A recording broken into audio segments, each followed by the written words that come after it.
Why is it blinking? She's going to be late.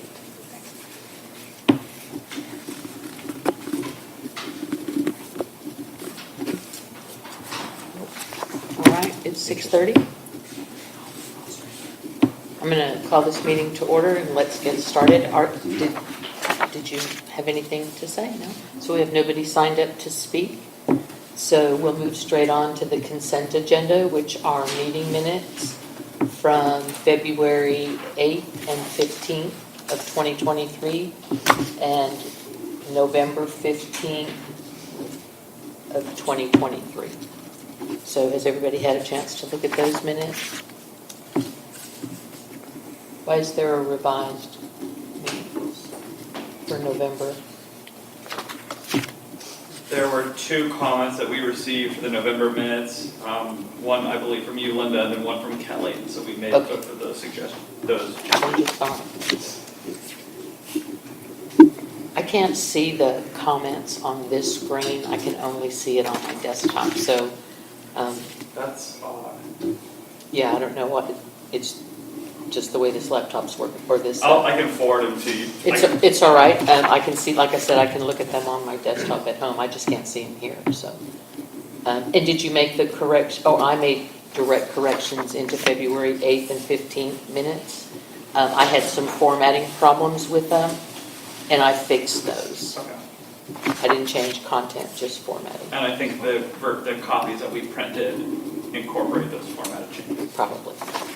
So, has everybody had a chance to look at those minutes? Are there any comments, discussion? November 15th I have not, but the other two I have. Okay. So I need a motion to approve the consent agenda. I move we approve the consent agenda. I'll second that. By a show of hands, vote to approve the agenda. 4 yeses. Beth, are you a no? I didn't read the November, so I can't really. So are you abstaining or are you voting no? That's a no, I guess. Okay. There's no abstaining, correct? No, actually, you can abstain with a reason. But I put you as a no. Next is the engineer's report. Do we have Jacob on the line? Perfect. And Stephanie, if you could just turn on the speakers. Thank you so much. Yes, I'm here. Can y'all hear me? Hey, Jacob. Yes, we can hear you. Alrighty.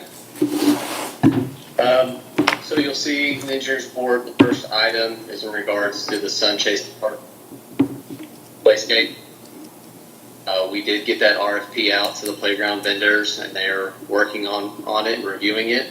They've asked some questions, and we've answered those questions and given all that information to each of the vendors, so they all have the same amount of information. And then we also went out and did the survey of the park, which is attached in the Google Drive folder. We provided that to the playground vendors, so they're using that to map out their playscape and scope that. We did get a request, and it kind of made sense to extend the due date for the proposals. So we ran that by the Parks Committee, and we pushed that back to January 5th. So we should have proposals in hand on the 5th, which ample time to review and bring a recommendation to the board at the January board meeting. We are still working on a exhibit to show the additional scope of the fence, the trail rework, and a little drainage fix. I've reviewed a couple drafts of that already. It's getting really close. One thing that we'll need kind of some feedback from the Parks Committee on is the style of the fence to include. So I know Scott sent an email to Kelly and David earlier this week, so if we could get some feedback there, that would be helpful. We can Jacob, I replied to that email. That proposal he sent us was acceptable. We liked it. Okay, perfect. Then we will we'll get that included in the exhibit and get that out to vendors here shortly. Thank you. Sure. Any questions on the playscape portion? Nope. I do. I just want to know, are you guys still going off of what the committee, which was everybody in the district, the people that wanted to be involved in that, were that committee on how it was chosen for something that's a nature type, something in that park? Have you been using that, or are you not? Kelly? maybe we discuss that during the Parks Committee. Well, that's still part of what this project is. No, he was referring to the survey. But we'll be happy to answer that question at the Parks Committee portion of. I don't mind answering it now. You may as well, it's part of the RFP. Beth, you can read the RFP, it's here in the engineers, and it says in here, it's a nature themed, we're absolutely, I'm just wondering, have you gone back to these people? Because those are not people that we picked, they were people that actually came here that wanted to be involved with that process. Are you including them? They These are were- people in the district. The that were part of- advisory committee, is that what you're Yes. referring to, the Yes. advisory committee? That's how all this came about for that park. Yes, I don't think, Beth, at the last couple of meetings, we discussed including the advisory committee. Because those aren't people that we on the knew when redoing of we this started park. that. They came and volunteered themselves. Yeah, So they I think did. it's important that they're involved. I think that we are extremely cognizant of the fact that the advisory committee and the community are in favor of a nature themed playscape and feature over there, and so we're keeping that in mind as we take in all the proposals. I'm just making sure that you guys are including them, because I don't think they've been getting any phone calls. Well, they were already included during the planning process. Okay, but that was taken away, so now you guys are trying to pick something else, and you're only 2 board members for parks. Are you including them? As I understand it, the advisory committee is no longer active. We have taken their recommendations to heart, and that's what we're proceeding with the RFP. That may be what you've been told. Go ahead, we can move forward. Point of order. Yeah, and Beth, they too are welcome to look at this material, it's attachments to the board packet, and any resident in this community is welcome to offer input, including them. If they take a look and feel like they've steered away from the nature theme, which I don't believe that they have. So They're not going to reach out, Linda, because they're scared of you. So Well, someone's going to have to point reach of out. order, to them. Beth, let's stop Point of that order. right now and just move on. That's why it's empty in here. Okay. Thank you, Jacob. We'll see what kind of proposals we get and we'll move from there. Go ahead, please, carry on. Sure thing. So the next item is in regards to the Hatch Lift Station project. I actually went out on site yesterday to kind of validate where the construction stands, so that I could feel good about the recommendation for pay application number 2, which we received from Liberty Civil Construction. It's in the amount of $75,600. It does reflect the 10% retainage, and it does reflect the work that's been done out on site.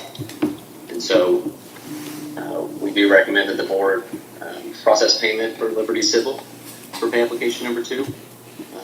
I sent that to the bookkeeper. Unfortunately, I didn't get that to them before the 5th of the month. So I'll make sure to take that into account for months moving forward so that these guys can get paid on time. So I understand if that cannot get paid this month. Right, but we could motion to approve it for payment for the next month, if you'd like. That works for me. So that you can tell Liberty that it has been approved, it's just out of cycle now, that's all. I can do that. Would somebody from the infrastructure committee like to make a motion? So you're saying to pay, where is the invoice? To approve the amount of $75,600? Was that invoice, it wasn't in? It's not in there, Okay. we've got the letter here, we've got the bill right here. 75,600. It's for this next installation for the Hatch lift station. And Jacob, you went out and looked, and that dry well was painted? Yes, ma'am. There you go. I move to approve payment of $75,600 to Civil Liberty Civil, which is Liberty Civil Construction, Liberty Civil LLC. Construction, for the next phase of installation.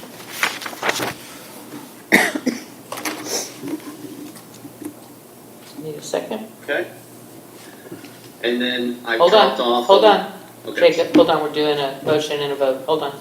I need a second on that. I will second that. Kelly, I'm going to put you instead. Okay. I need a vote to approve this next stage of the Hatch lift station repair All in favor of proceeding with this invoice? Show of hands. 3. All not in favor? Show of hands. Well, I have a question. Or let's go with the discussion. So somebody seconded it and We can go to go to discussion. discussion. So I'm just reviewing the progress payment for 75,600. Its dot entails the listed items. Hold on a minute. I just want to, for that phase, what does that entail? I'm looking at the conditional waiver and release progress payment request. The continuation sheet. The conditional waiver and release progress payment.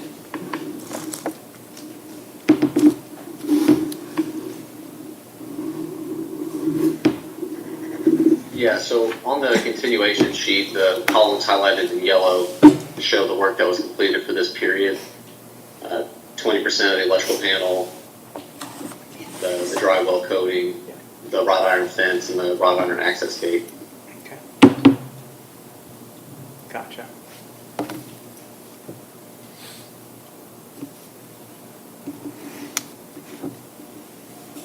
And as I recall, Jacob, isn't the payment to this contractor based on a percentage of work complete?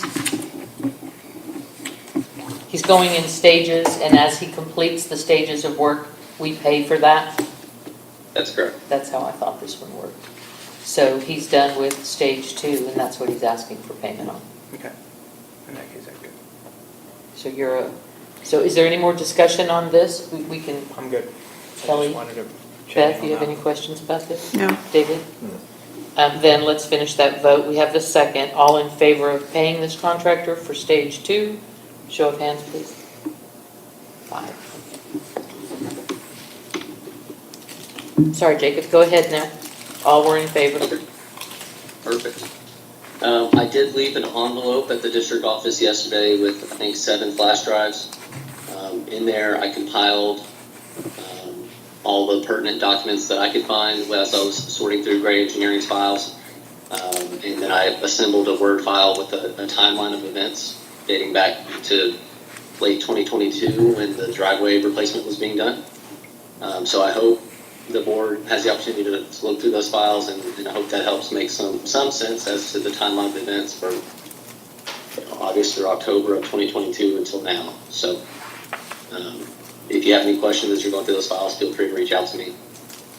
I've gotten most of the cost items compiled that I can find. I'm gonna look a little bit more in the Google Drive just to see if I can find Gray Engineering invoices to kind of compile a tabulation of the expenses that have been incurred outside of the construction contracts for the Hatchville station, so that Infomark has that information when the insurance conversations are had. Okay, we did get your flash drives. Stephanie gave them to us, so we all have them. And so we just got them, so there's no questions about them yet. Perfect. If you'll have any issues sleeping, just feel free to plug that flash drive in and read a bunch of contract documents.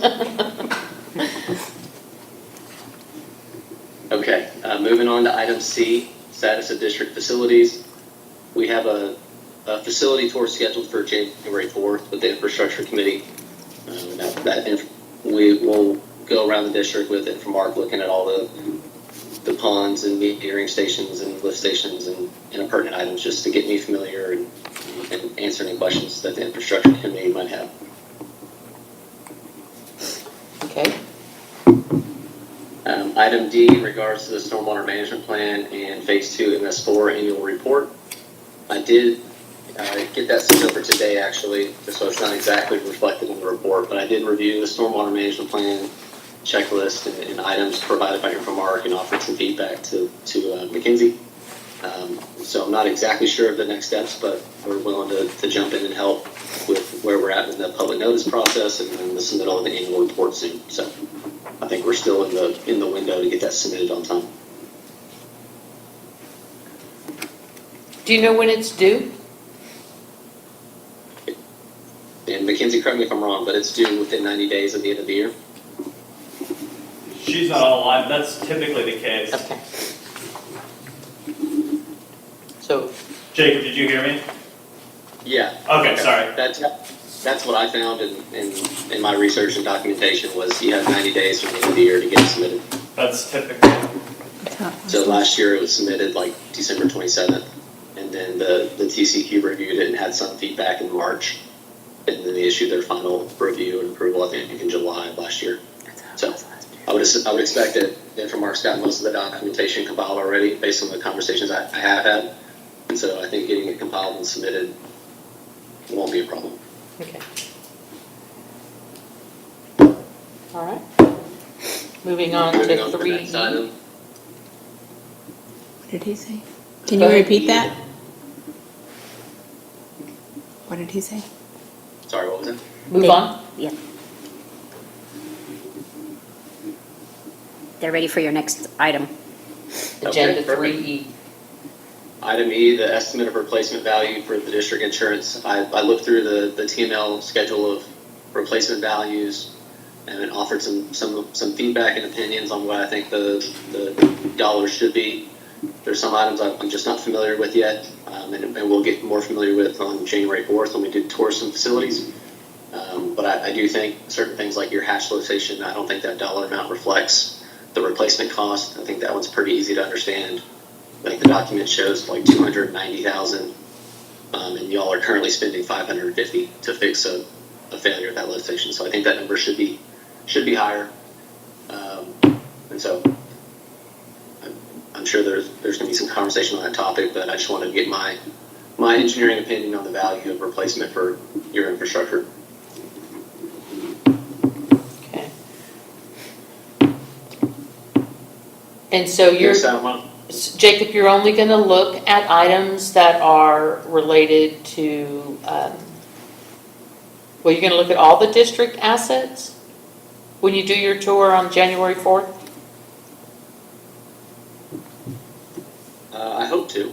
Okay.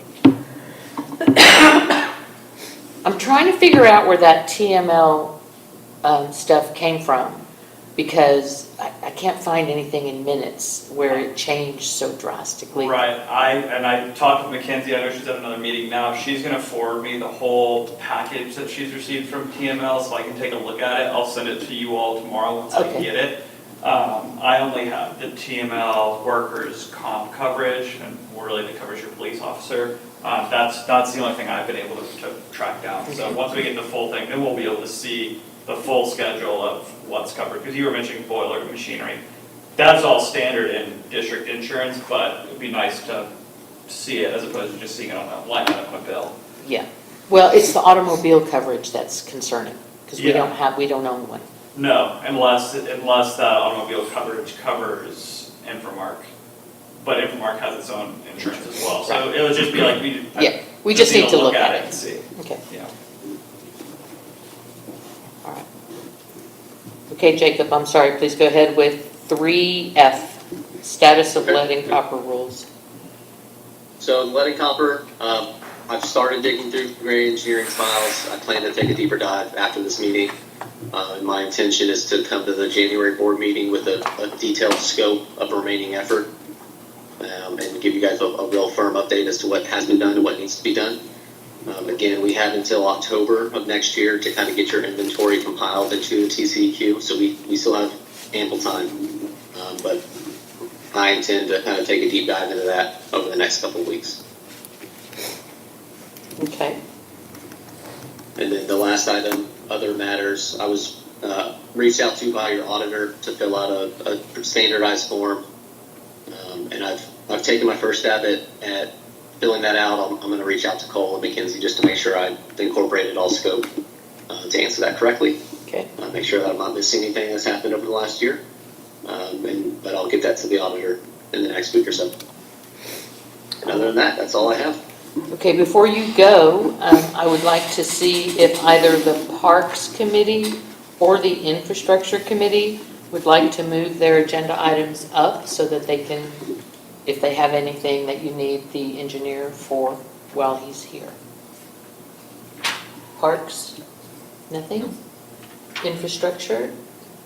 Anything for Jacob? Did you have anything related to infrastructure that you report? I can tell you that I'm getting tons of calls because I live in that neighborhood. The lights have gone on for the new park thing in the back, and we're gonna need infrastructure to look at that. What park thing? The new buildings that went in behind the dog park, Yeah, all those lights have gone on for overnight. And all those people that live on that street, every time I walk out the door, they're like, "You're on the board, right? What are we gonna do with these lights?" they at need to night?" call the owner of those buildings, that's not it, that's Not not much. district It's not in the property. district. No, but we're gonna have to build our own wall. He will not. He's already been spoken to. They've called, I've called. He will not. Build a wall on the pond, up on the pond? We have a fence there already, Yeah, a fence, but it's open. It's right, an open fence. right. But for the lights to be gone, the only way for that to happen is for it to be either a fence or a wall.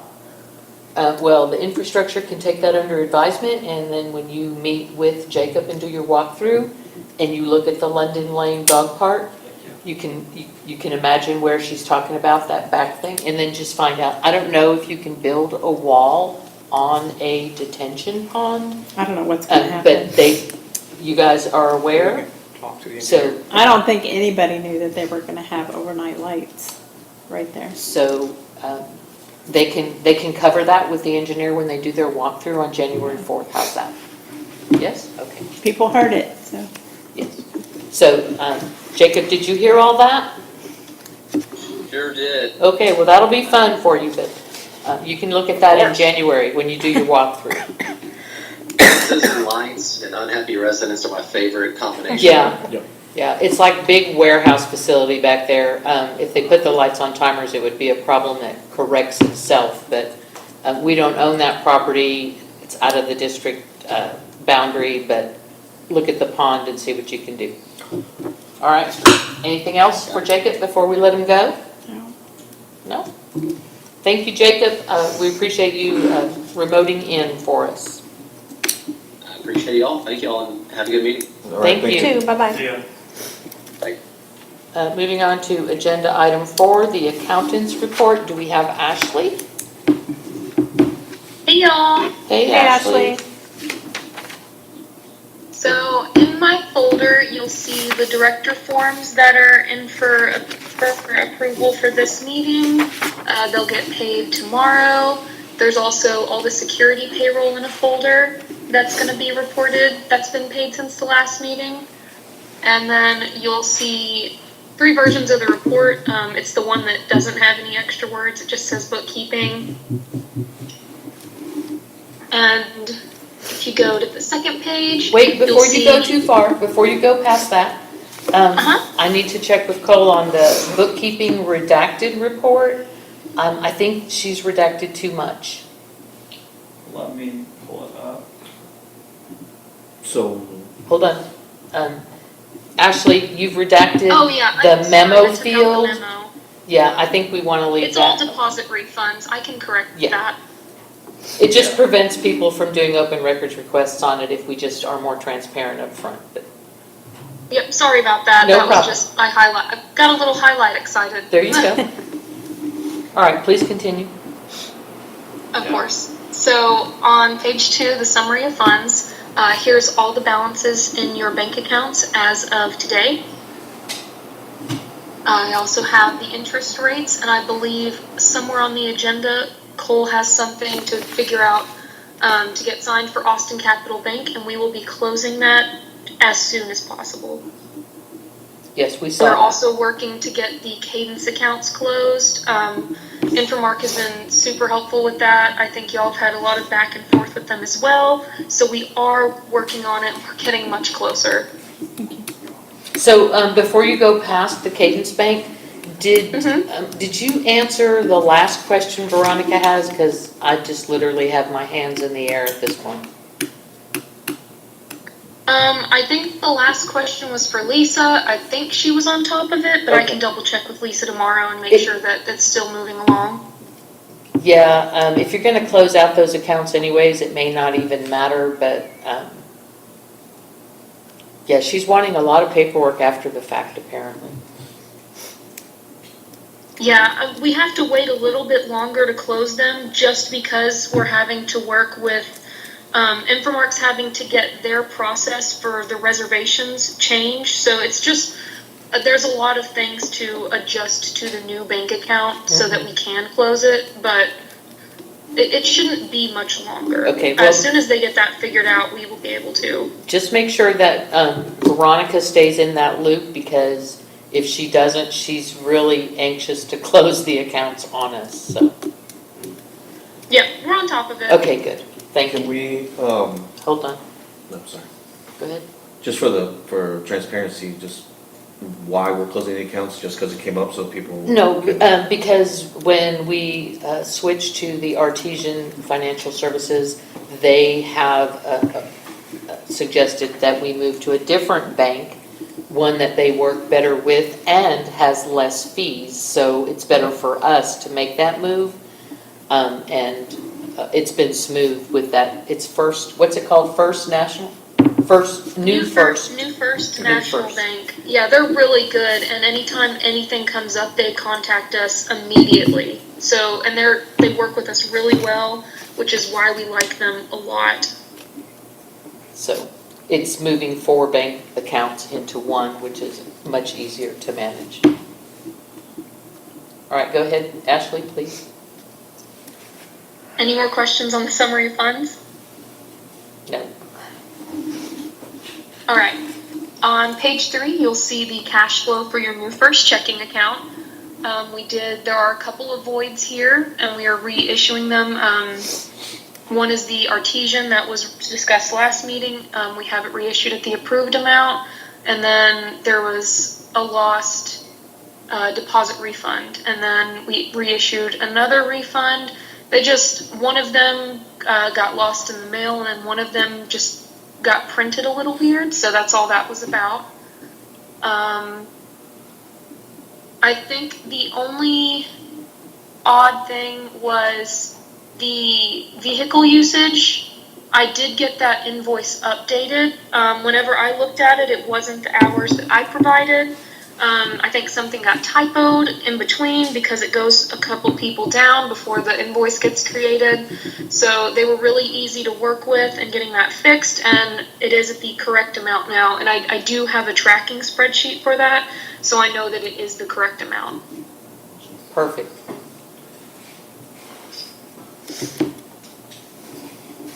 Are there any questions on any of the checks that I could go over with y'all, or can we move on? We can move on. Perfect. So on page 4, you have your Cadence Bank checking account. Currently, we have ADP hitting this. We can get that moved over. No problem. We just had to start it in that account. And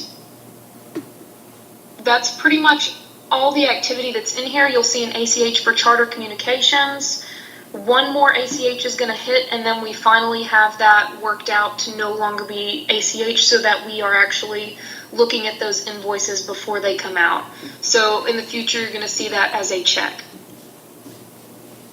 There's also AR still hitting this account, and we are working with Infomark to get that condensed into the one central account.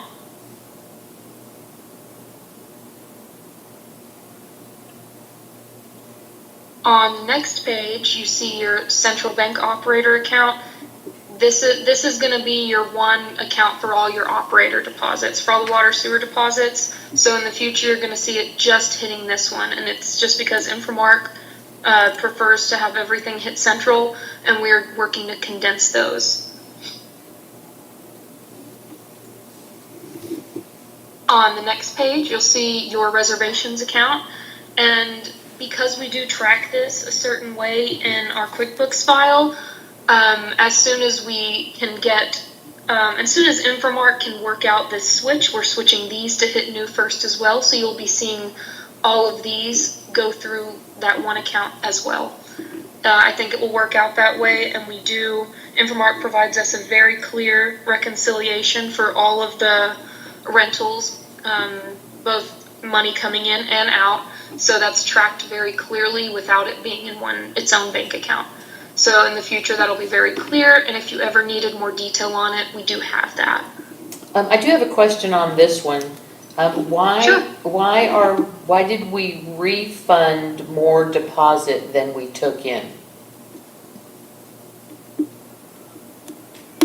Because more of those deposits came in last month.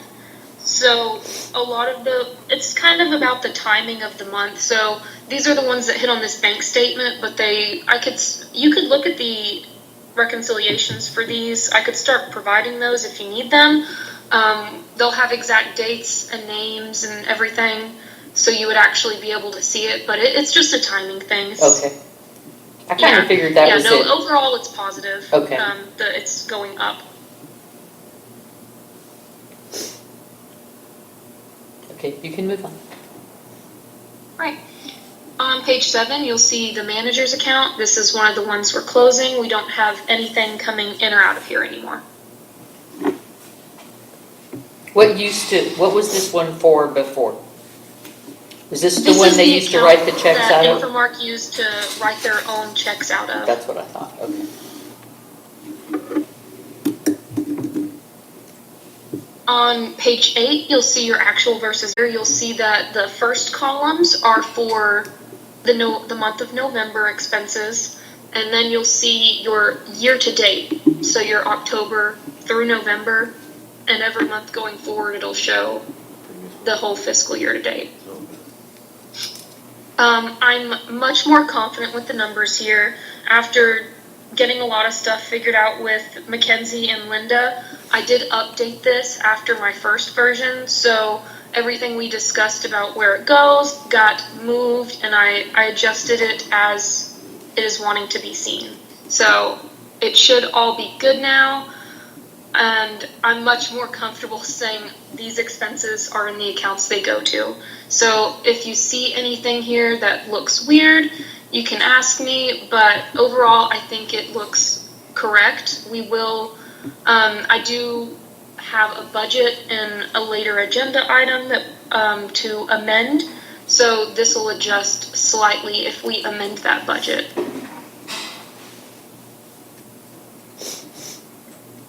But that's all I have for my report.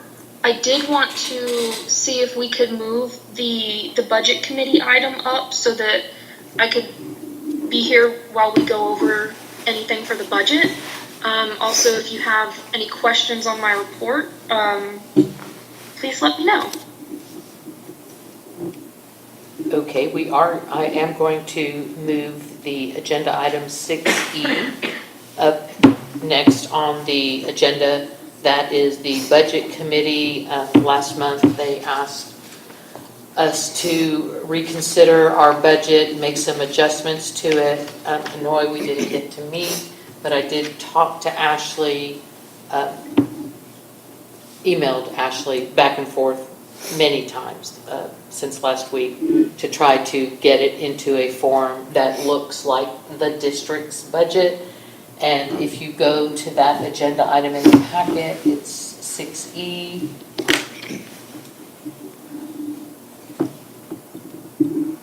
Go to version 2 of the amended budget. And I can just, in quick summary, identify a lot of what's changed. The open records request is now under professional services under legal fees for open records specifically. One of the things that still needs a little bit of an adjustment here, Ashley, the bookkeeping fees, code G5120, you need to add for the budget amount all of the other things that are part of your invoicing, such as copies, postage, office supplies, attending meetings twice a year, storage, travel, and communications. I've got it around $42,700 per year based on the numbers that we had in the budget that we took out. There used to be a separate line item in our budget for postage and office supplies. But those numbers, we have not charged against those budget accounts pretty much since I started looking at the board in 2017. And it wasn't for our contractors to budget money in those accounts. It was literally for the district if we sent out a mass mailer that has postage involved with it. We don't do that anymore. We use email to mass communicate with our constituents. And Artesian was going to put $6,000 worth of postage and office supplies in that line item on the budget. But I've asked them to include all of their expenses in the bookkeeper's fee budget item, so that if somebody said, well, what do you pay your bookkeeper each year? It's one line item that will reflect everything we've paid them, versus trying to figure out how many pieces of administrative parts in this budget apply to our bookkeeping service. So that's why, Ashley, I'd like you to adjust that number for 2024.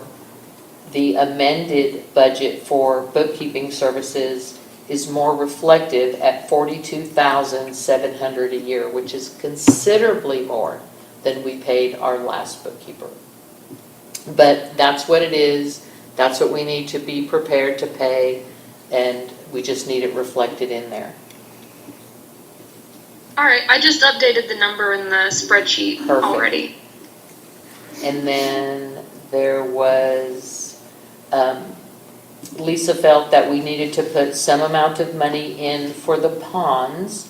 So she added $1,000 in maintenance and repair expenses for ponds.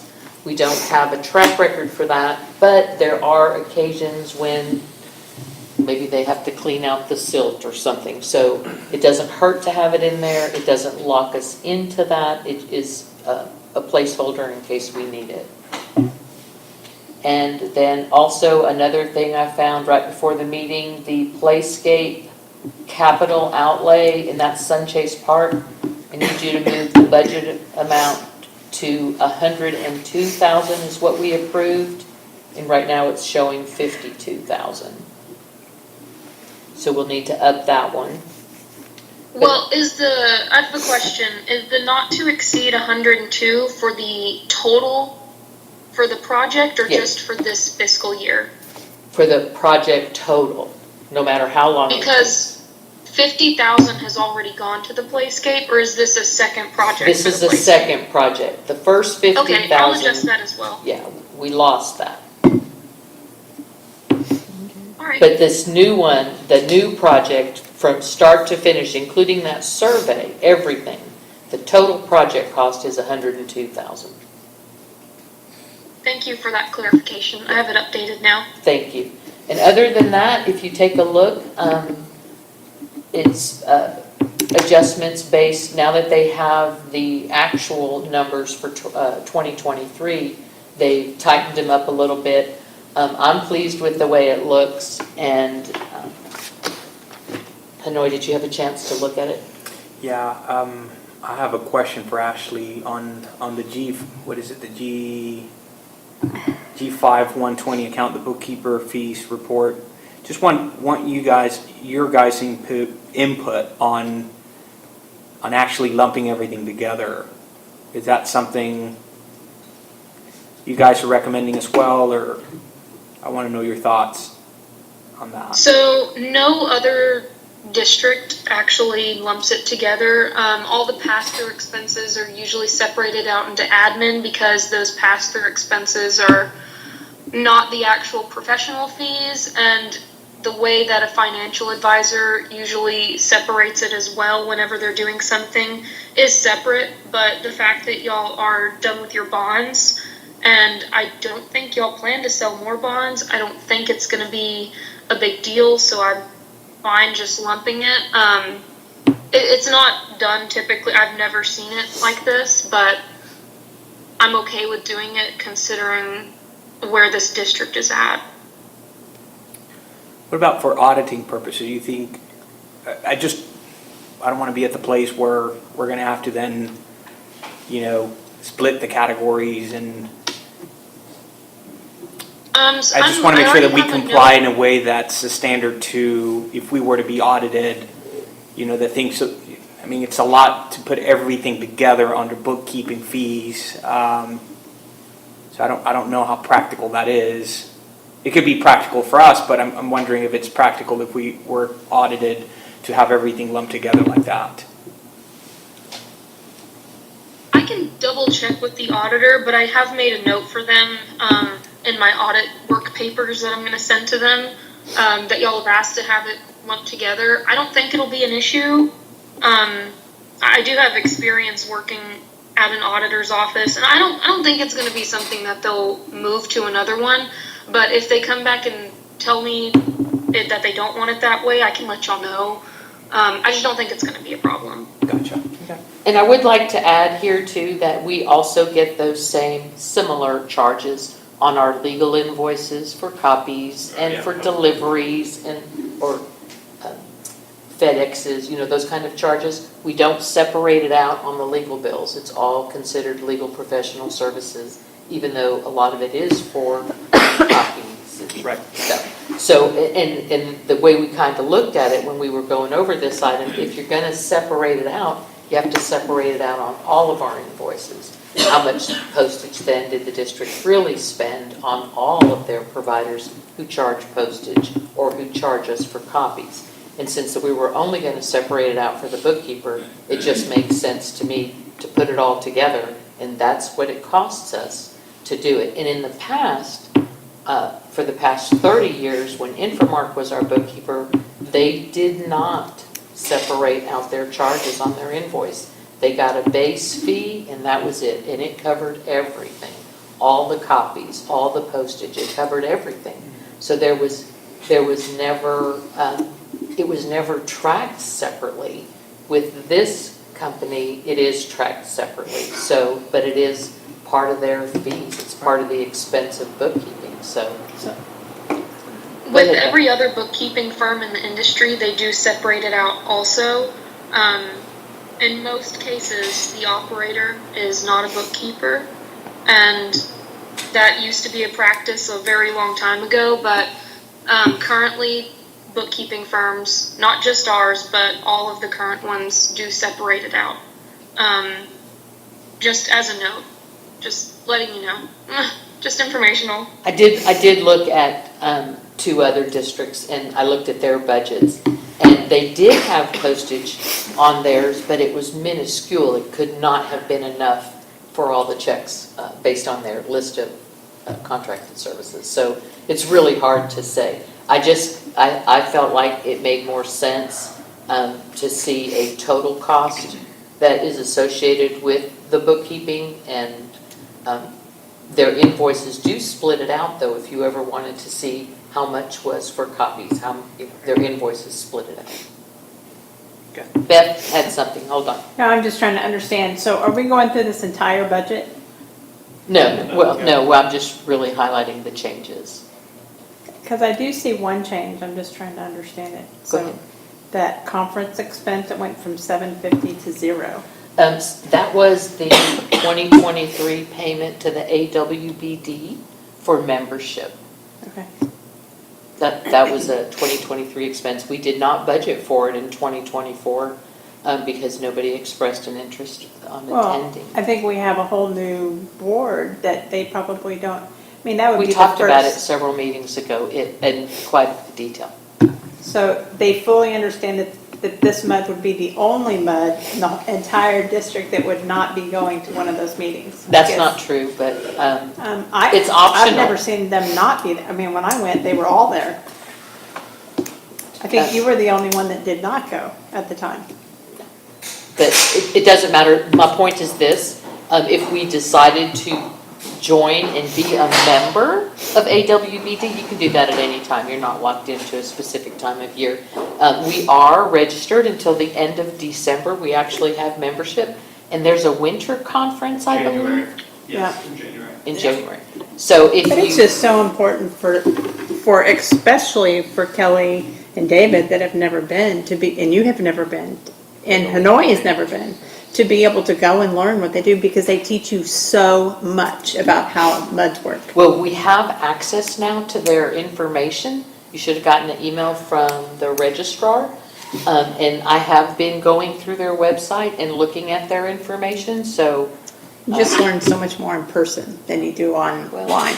I mean, you get to visit with people, you get to learn what they do, you get to learn what they're doing. Do you want to sign up for the winter conference in January? I don't know, right now I've been having to fly to Washington a lot for work, so it depends on when it is. So take a look But- at their website now that you have access to it, and let us know if you are interested in anybody who wants to I attend mean, the winter Mackenzie's been, I conference. mean, she could tell you, you've probably been. I mean, they're very, very, very important to attend. I cannot stress This expense how is just the important. district registration. It's just the so registration. you Well, I'm just can- saying that they get paid back if they do attend, because they're learning about how to make our mud better. Yeah, If you all as a board want to join the AWBD, once again, you just sign up at any point Okay. and Right. pay this fee. and even if you're not a member, you can still attend, Right. and the cost to attend one person non-member is less expensive than an annual Okay. registration or annual membership dues. So, whatever you want to do, but take a look and see what the offerings are, and if it interests you, let us know. Did you have any other questions about this budget? Amended budget? No? Ashley, do you have anything more? I think, I was just gonna let y'all know that the conference is on January 19th and 20th. okay, thank you. Where is that? Yeah. It's gonna be in Dallas this time.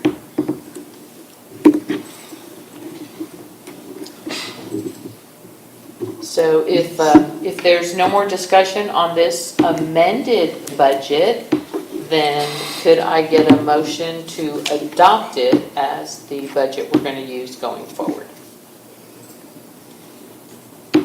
Ashley, I'm not hearing any other concerns that you're having about the budget, correct? Or Lisa's having about the budget at this point? No, I'm happy with the amended budget. I'm very happy to be comfortable finally with all the expenses of the district. I think it looks good. I think I have a much better understanding, and this whole process has been super, super helpful for me.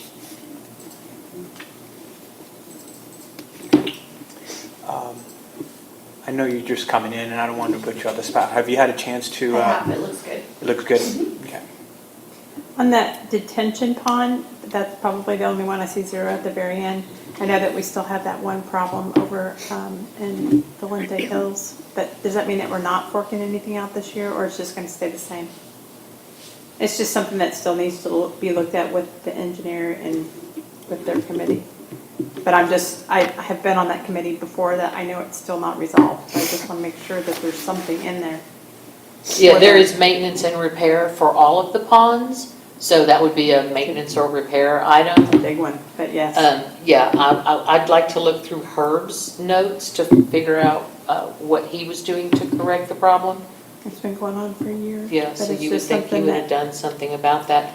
Well, But they can look at that when they do the asset inventory. I don't know what she's referring to. The mushiness in Vestiva Pond. It doesn't drain properly. It's never drained properly. That's why Yeah, it's it needs- always wet.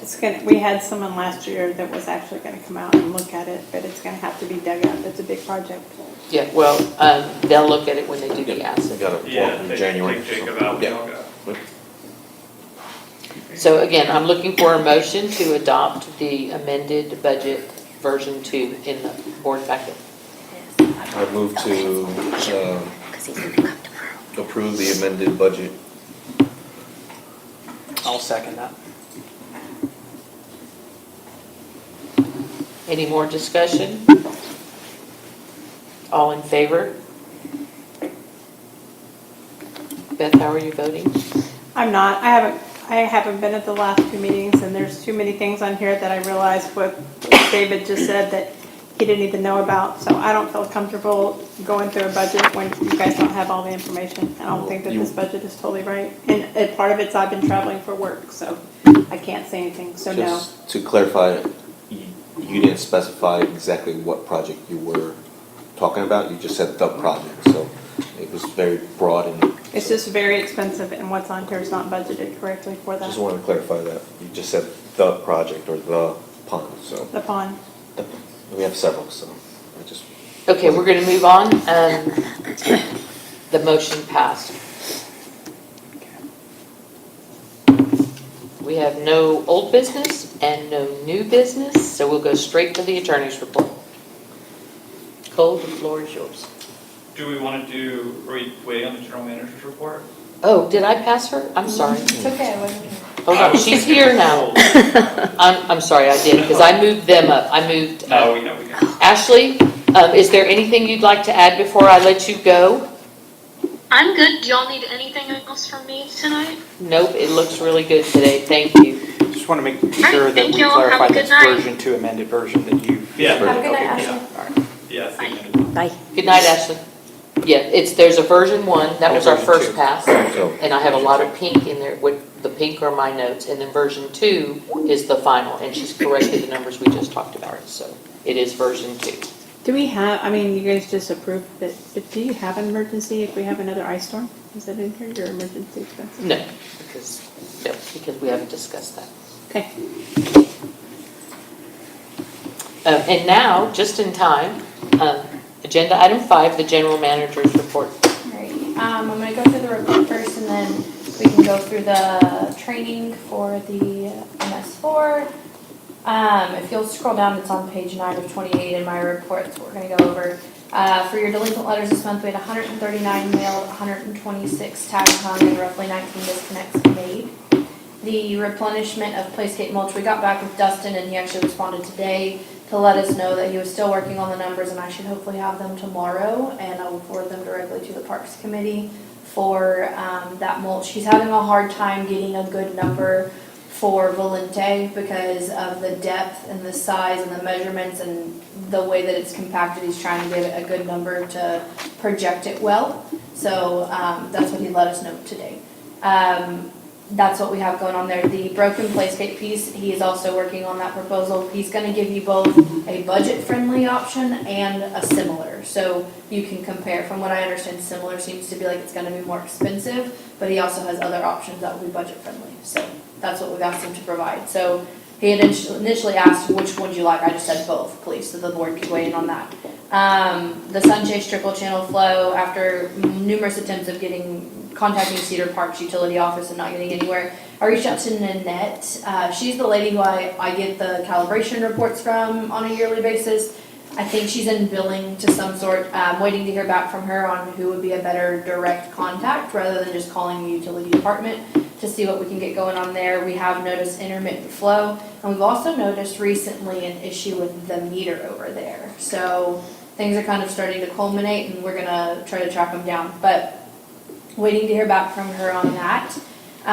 We did have a resident reach out to us regarding the accident that occurred on 1031 at the corner of Old Mill and El Solido, causing damage to the wall. I think we put pictures in the report. Did you put them in there? It's on the, no, it's not in there, it's on the website. Okay, on the website. Not the website, the I didn't Google, see it.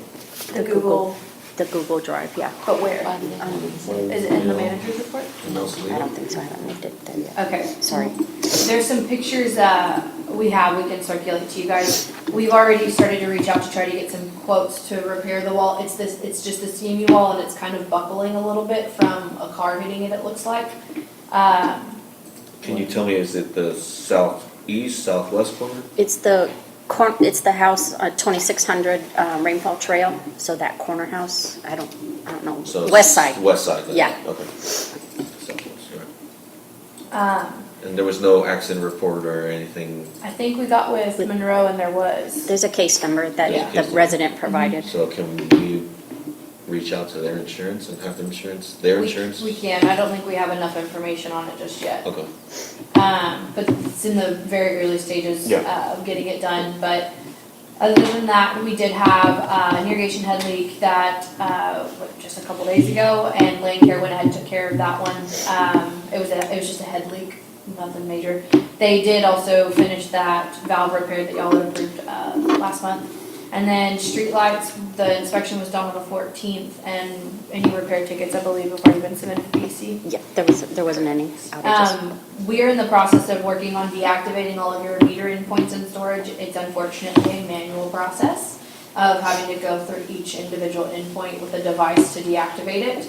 So that's currently underway, but we're also still working with Badger actively to either get a reduced amount, an explanation to them of, one, they didn't tell us that they would auto-activate. We've had this problem in every district we've ordered them for now, none of which we were told that they would auto-activate at a certain point in time. So we're actively working with them to try to get you guys an adjustment to the bills you've received from Badger. They're billing you for the full amount, but they're not on the ground and they're not communicating. So, And stop right there, hold on. We don't have a contract correct. to do this. We don't have a contract. Well, you were gonna look and see if Bill had anything from his files. Yeah, not that I didn't see anything. Okay, I know there was Yeah. one. He had started negotiating one, but he never did finish that. And so I know we don't have a contract with them. I know we had a draft though, because I physically touched the draft myself at one point in time. I just don't know where. And we had a contract for the 10. The 10 test, the demos. test demos, Correct. right? So I don't know how they can bill us without a contract. Well, they can bill you for the activation of just showing up that they're activated and they can work. The problem is that you don't have an agreement with Ion Water to utilize their system that people can then log into and track their usage and set up leak alerts. The actual configuration is what you don't have an agreement to. When you purchase an endpoint, it comes with an activation. It's just how it happens. But the problem is that they don't tell you when you purchase them that they're going to activate at X amount of time. We've had this happen in 3 separate districts now. Is there a refund policy? We can send them back? You do have an agreement with Badger. Yeah. For I just- 10, That's, for a quantity of 10. This is for, let's see. Keep yeah, going. well, either way, it's Yes, under, but you know what? That is interesting because that is not budgeted for because we're gonna end up paying Badger $1,300 a month for however many endpoints you have in storage, and we're gonna pay somebody else, a contract that he has yet to work out, for even more communications costs on I their don't think that system. there's more communication costs. Beyond that, I think you have to have an agreement with Ion Water and then things link up between Badger and Ion Water and you kind of get things underway. Now, what we've also seen other districts do is upon getting your agreements finalized and getting your access to Ion Water, they have built the cost into the rate order of the basic water and wastewater services fees. And it's like, I think most of them have done $1 to cover the cost per month for their income connection. And it's $1 a raise on what yours would be your $25 fee you currently have, it would go up to $26. And then that way, it's more or less kind of a pass-through from their bill back to you to reimburse you for that amount. Now, keep in mind too, a lot of districts, and this is something y'all need to take into consideration in the future when this hopefully comes to fruition, is a lot of people have done away with allowing someone to do a leak adjustment if they were not signed on to Ion Water. Because your Ion Water will tell you, you've used more than usual of X amount, we think you have a leak, you should check. But there is a way to set up leak alerts, and we would have access to the back end to see who did and did not activate Ion Water to say yes or no, you can or cannot have a leak adjustment. So it's a way for the district to not force but encourage people to utilize that, because then your water loss is significantly less on that front. So I've had 3 districts so far that have done away with leak adjustments unless you're signed on to Ion Water. We'll keep that in consideration. Especially, we see quite a few of y'all, so. Customer refund checks, I personally tried to hand deliver them. I got 3 people to answer the door, 4 passed on to Reese, she's had 2 since then go out, we have 2 left. So that's where we are. Do we don't have any updates on those? Nope, I left the door tag for Mr. Brian Skelton, but Some of the houses, and I don't recall which ones, but some of the ones I went to looked like they hadn't had somebody at them in quite a while. So it could be the 2 that we're waiting on. So maybe the next step here is to send them an email if you haven't already, and okay, then put those checks in the mail. okay. We can. I've called and left voicemail and email and no response. Okay, then I think the next logical step is to put those checks in the mail because Lisa and Ashley, they try to balance their checkbooks. So let's do that and see what happens with that. Want to send them certified? What I can do is I can send them to FedEx and make them sign for it, but the problem is that when I went by, they weren't home, and if you send it certified, they're not likely to be home either. I don't think it's necessary because it is a check. They'll have to endorse it to cash it.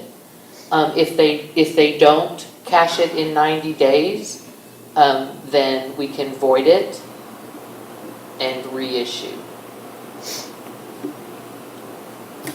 If you certify it and you have the forwarding address, will it get to that forwarding address? You would have to send it to the new it would have to come back to us, and then we would have to do it again. I send lots of letters every day.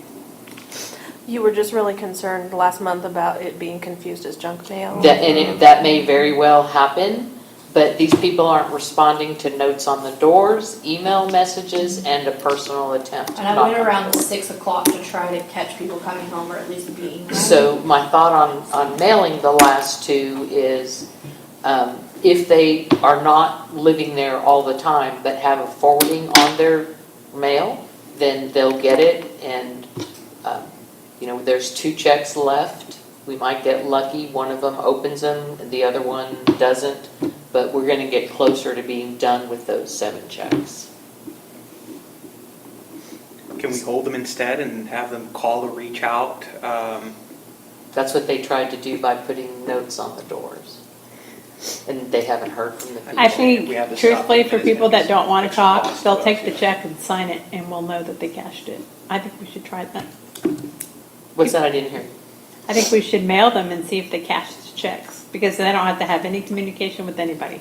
They'll get their check saying, hey, cool, I'll sign And it. if they throw it away because they think it's junk mail, it'll never clear, then, that's 90 months days. down the road. And then, at some point, Lisa or Ashley's gonna ask us if they can void it, and we will. Alrighty, that's all I have for my report. Linda, I know you have notes in here. I have not had the chance to get to them today. I'll respond back to them likely tomorrow. Okay, well, Some of them I was already aware of, which is part of the reason why your water accountability wasn't in there. We're having issues with calculation on the back end, and trying to revamp the calculation for it. So that one will get updated. I'll have to look into your comments on that billing summary there as far as the tracking number. So- Well, see, I can't see my comments, so, Okay. On the accountability, are you looking at Linda's highlighted one? Yeah, Okay. the very bottom one. Yeah. So I noticed that 5,000 is positive. It's not negative. Correct. You'll notice they fluctuate, which is part of the Actually, reason why we Do don't they have all of. fluctuate? Because they all look negative except 2. The 2,484 in September is positive, which would give us 112% accountability, and this one's positive. So is that month possibly wrong as well? 112. So On September, 23. yeah. Yeah, that's the 112. So you'll notice sometimes whenever we add in a new month, they will fluctuate, and that's because when we get the flushing reports, it'll depend on what day of the month that flushing log was done. So sometimes we get some after the fact that applied to your last billing cycle, so we'll go in. But as of right now, I think that we've kind of determined that our calculation isn't exactly correct. So I think you and Missy looked at it, and then Missy's contacted a gentleman whose name is Zach, who does a lot of our wastewater and water calculations for water accountability. And he said that the way that we're factoring in one of the meters needs to be changed, and it's the Astropass meter. So we're working on getting that one recalculated, which is likely going to cause a recalculation of some of them. However, it's the one meter in the district that's used the least. Okay. So it has the least amount of usage. I don't think it's going to drastically change any of your numbers necessarily, but it's something that we're looking into to see if it's a factor. But the positive and the negatives of the gallons lost is just, it's the way that it's factored in, and I couldn't exactly explain it to you right now. Yeah, because if you look at every single water purchase and every single water sold every month, They're negative. no, every month, the water purchase is higher than the water sold. Every single month, except those 2 months. And so it leads me to believe that in that month, we're 112% over, we're over because it was not calculated correctly, and there's something wrong there, so. It could also be timing. Okay, So if it takes meter reads longer than 2 days, and occasionally we have a one-off situation where it does, that throws off your accountability as well, because it delays your billing cycle a day. However, one thing to note when you talk about your water purchased and your water sold, Your water purchase number is calculated based off of an MOR calculation that we factor in your master meter reads to. And then your water sold is factored off of just the meter reads within the district. And then within that, you have your flushing numbers, which is where they go and flush your dead end mains, and they factor all of that in. So on the flushing, when you have, like, in November it's 13, then October was 10, what exactly is that flushing then? Thousands of gallons. Okay, so those are 13,000 gallons. Gallons, right? And then 10,000 gallons, so that's by the thousands. Are those fire hydrants? Yes, you are required by TCEQ to flush the dead end mains within the district. So what I'm trying to figure out is why on some months it's 13, last month was 13,000, but then you have one that is 117,000. We flushed more one month because we were getting a lot of brown and rust color in the water on them. So it all depends on when they open that valve, what's coming out. Okay. They flush until they get a certain residual and then a certain color. They have to time it, and then there's a calculation based off of once a valve is fully open, the amount of time spent, There's and a that's amount how of we, gallons. correct. Exactly So what you said. Have you ever watched one? Okay, so also we have 1 month that's 0, so I'm guessing that. that they was may the month that the flushing happened outside of the billing cycle, but it So- happened on both the front end and the back end. And that's why So it's there was 117. nothing in that month, correct. Okay. So that's how Just trying to it, make sense of it. correct, yeah. Us too. It gets a little haywire. Other than that, I don't have anything else on my report. But I do have, if you guys need them, printouts of the training for this year. This is the normal training we go through. I kind of revamped it a little bit this year, and it's a different color, and I updated a few of the slides. But that's also it's in the packet in my folder, just as a presentation. So I was gonna go through it, and then after that, the next item is for just confirmation of submission of the annual report, which we do on an annual basis. So you guys are all familiar with this one. Are you all to it? I don't want to start without y'all being to it. Does anybody want to print out? Another way you take some and pass them down. I did 2 slides on a page just to make it a little less of 15 pages in your hand at once. I asked it to print double-sided, but my printer did not listen. All right, so going through this, and just as a small update, y'all, Jacob has concluded his review of your stormwater management program, and he sent it over to me today. I have not had a chance to look at it just yet, but we will enter into, after this meeting, I'll get with Cole regarding the public notice for your next permit cycle. So that's come due now. You're at the very end of your 5-year permit, so now you have to do a public hearing and everything to start it over again. TCQ has sent me all of the information we need to do that. We just have to get it published. So once we conclude training this year, we get your annual report done, then we will work on getting the publication done and sent out. I think we have to get it out within a certain amount of time. But TCQ has actually been pretty lax on those right now because, not that you're not gonna make it, but we need to get your stormwater management program updated to the new requirements of the MS4. So I haven't, like I said, had the chance to look at what Jacob sent me today, but I will, and then we'll get the ball rolling. I'll have to take an update. So I create a stormwater management program checklist based off of the actual plan. I'll have to update that entire checklist before we can send it out and consider it new. So there's a bit of things that have to happen for it to all come into play. Good. Okay, so starting on your presentation there, I added us a new little infographic at the top. Precipitation shouldn't pollute the nation. Did not come up with that saying. I think I found it somewhere. Next up there is topics and key concepts. So throughout the presentation, we're going to go through each of those individual items. Most of it is the same knowledge. I do go and research every year if there's anything new to provide or if there's anything fun and exciting to think of, and there are a few updates I'll touch base on. And I did find some new infographics that also help explain how the stormwater system works and kind of just in all what the district has for its own stormwater system. So moving on there to what is an MS4. So you have your municipal, your separate, and your storm sewer systems. Your municipal, I can never say that word, is any public agencies such as cities, townships, counties, flood control districts, states and federal agencies. And then your separates is anything like a sanitary sewer, does not lead to a wastewater treatment plant. And then your storm sewer system is a system comprised of your drains, where I lived back in Houston, ditches, which we don't have very many of in Austin, curbs, gutters, storm sewer inlets, things of that nature that move water to one place. Further down in y'all's, you'll see exactly where yours gets taken to. Next up on slide 4 is one of the new infographics. I really like this one. This kind of explains how city runoff and how everything goes down the drain and how what you do at home affects that system.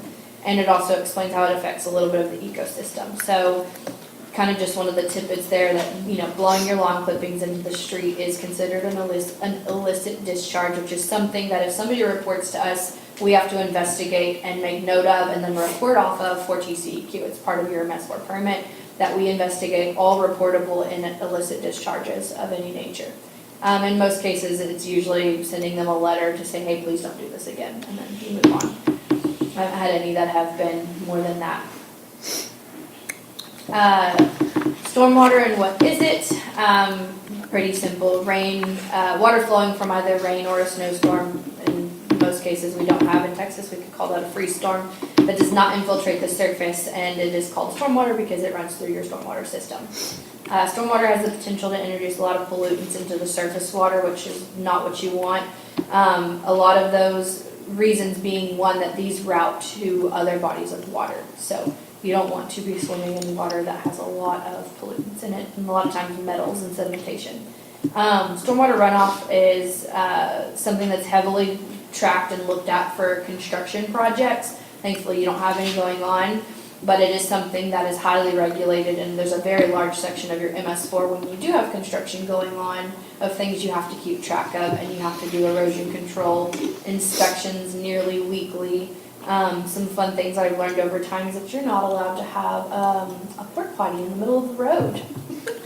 So just fun things like that. And like whenever you have sod or soil put down on a piece of property, you can't have bare ground for longer than 5 days because it can then cause, if you have any rainstorm, it's going to immediately go into the storm sewer. So, and a lot of times too, we will also put up guards on any of your storm drains near construction areas. So stormwater construction sites can cause soil erosion at a rate up to 20 times higher than a normal land use. Again, this is just due to the high sedimentation and metals that are found in it. The US EPA is the one who regulates construction activity to reduce the amounts, to reduce pollutant amounts, but also in issuing fines to those that do basically go outside of their parameters of erosion measures that are not being taken during construction projects. I spelled navigation wrong. So next up is your stormwater navigation throughout WTC. It's a little small on the screen, but we kind of touched base on this last year. Everything that you all have goes either to Cypress Creek tributary or Buttercup Creek, and that is basically where all of your stormwater will flow out of the district, just through those channels. As far as public outreach ideas, there are some new ones I kind of came across this year. A crossword puzzle up there I thought was pretty interesting, something you could easily put on a mailer or have printed out and handing out at any sort of events the district has, or if you're going to be out and about whenever you're campaigning, you can hand out stuff like that just to say learn about your district and here's a way to do so. There's quite a few out there. This is just one of the few I've had. Your storm drains, I believe we did a marking program quite a few years ago of the little plaques with the lizards on them. Nowadays, it's actually a plaque that looks very similar to the one on the screen on the top left there, the only rain down the drains, and they actually have them now where you can put, get like number tools and then tack a number in. So you can typically host like a district event and say, get volunteers to come out, and then you take them to each pond and you number your inlets within the district. That's one of the ways you can do public outreach. So there's quite a few options there. There are tons of different plaque options as well, so you don't have to do the standard only rain down the storm drains. Another one is, just as an option, you could host something and have someone come in as far as like a specialist in the industry and host a class on how to build a rain garden or how to do a rain barrel or anything of that nature to promote the use of stormwater within your own perimeters at your own house. That's an option as well. And then again, one of the most widely used ones and the ones that I've seen the most is community cleanup events. especially where you're gonna do any sort of recycling. That's like a really big thing for TCQ and MS4 permits, if people like to do that, because it's typically easy and people like to get rid of stuff. So those are some options for y'all to consider and think about. There's also a company called Stormwater Outreach, I think, or public education outreach, and they have a stormwater section. They have a ton of educational materials. You can get things such as like dog water bowls, booklets for kids, coloring books like we've gotten in the past, stress balls, rain gauges that you can hand out and put at home, but they have quite a lot of little trinkets and stuff you can get to hand out to the public when and if you host events. Another big one that drives the stormwater permit process in general for TCEQ is the Clean Water Act, establishing the basic structures for regulating discharges of any sort of pollutants into water within the United States and regulating quality standards for the surface water. The basis of the Clean Water Act was enacted in 1948 and expanded in 1972. There's different types of pollution, and a lot of people don't realize this. You have non-point source and point source. That's on slide 9. Point source pollution is originating from a single identifiable source. If you know where it came from, you can say absolutely came from this discharge pipe, this sewer plant, this lift station. Some of the most common points within a municipal system are wastewater treatment plants, landfills if you have one connected to you, utility stations in general, motor pools, any sort of fleet maintenance. A lot of times you'll see when people run chop shops out of their home, they're one of the main factors into a point source of pollution. Non-point source would be something that you cannot identify where it is originating from, and a lot of these are just sediments and nutrients, microorganisms, metals, and toxicities that you can find within water, but you can't identify where it came from. How can stormwater be a problem? I think we've touched on this one before. It can cause runoff and severe problems with that. It can cause trails and many different things to erode. It can erode under concrete where you have sidewalks. So it's very important to make sure it's mitigated and it's flowing through its proper channels. Otherwise, you can run into major issues.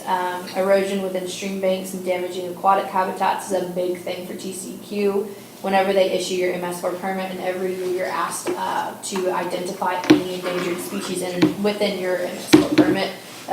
So they're big on protecting the wildlife and the habitat and the aquatic habitat.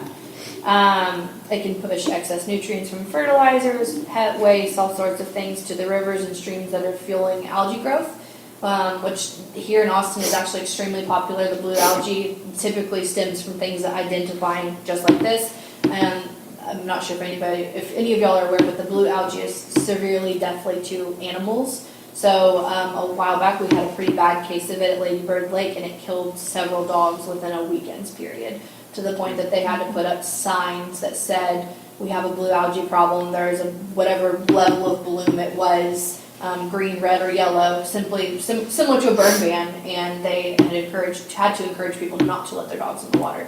They were dying within 24 hours. It's pretty rapid. It can push excess sediment into rivers and streams, which over time will erode them and make them smaller. It only builds up. And then sediment also tends to block sunlight from penetrating within the surface, which again it causes habitat problems for wildlife and aquatic features that use that waterway or feature. And then also pesticides, fuel, motor oil, things that should not be in rivers and streams tend to flow to them via stormwater. If you changed your oil in your driveway and you left a few drops, or if you're like me and your husband hit a rock on the freeway and your rear diff is leaking down the driveway, those kinds of things happen. You have to get kitty litter to clean them up. How are we doing our part in protecting the community?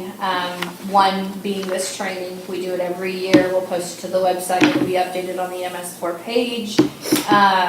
And then obviously you obtaining your permit is the first step. And then tracking all work performed within the district on an annual basis. It's submitted in your annual report. We basically will go in and we will pull all pond work orders, and that gets submitted with your annual report to show TCEQ that you are keeping up with the pond maintenance within the district to make sure that your stormwater system is at adequate state at any given time that it can be. Hosting workshops is an option, sending out letters and newsletters, flyers. We used to do the coloring books in both Spanish and English, and we would deliver them to the schools. I think over time the schools just kind of got inundated with them and they weren't using them fast enough, so they haven't been very interested in getting them lately. That's pretty much it on that one. Rules enforced by the board. So this is under your rules and regulations found on the district website, page 21, section 7.03, identifying information and protection of your drainage system within the district. So that is something that is in your rules and regulations.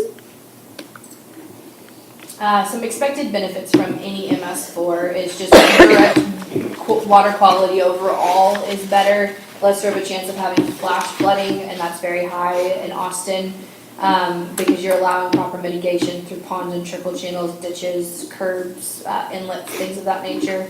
Your drinking water quality is better too because a lot of times your water plants, which you don't have one but the city of Cedar Park does, source their water from something as such as a lake. So you want to keep those types of things clean as best you can to make sure that when your water is treated and gets to you, it's treated well.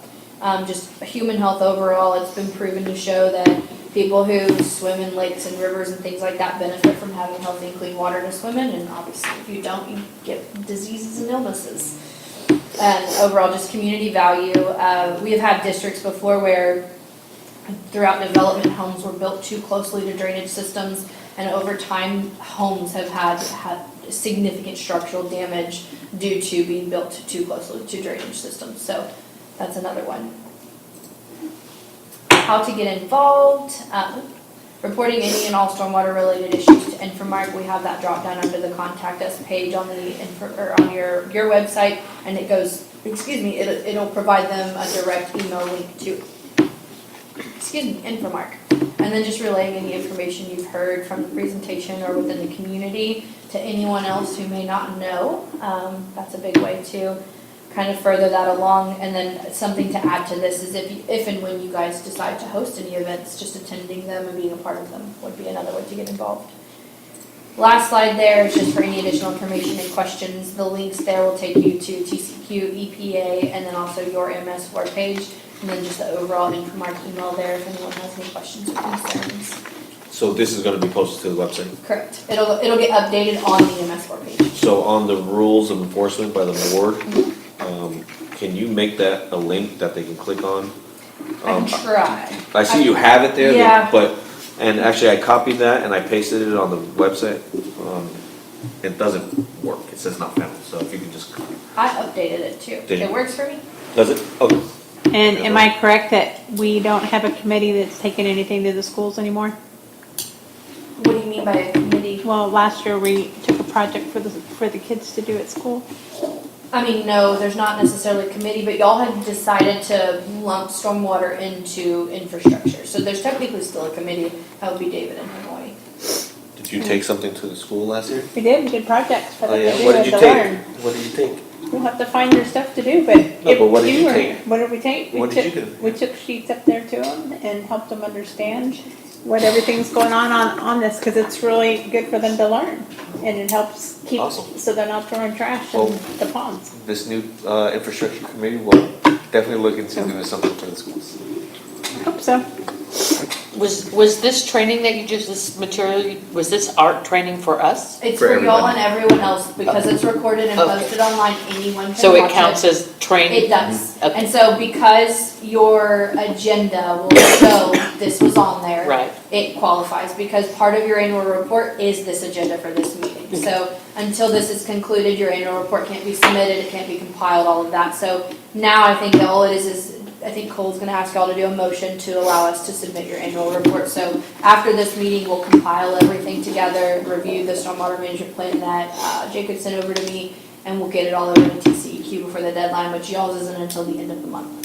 So there's plenty of time. Are you wanting a motion for that? I would like one. Would somebody from the infrastructure committee like to do a motion on agenda item 5C?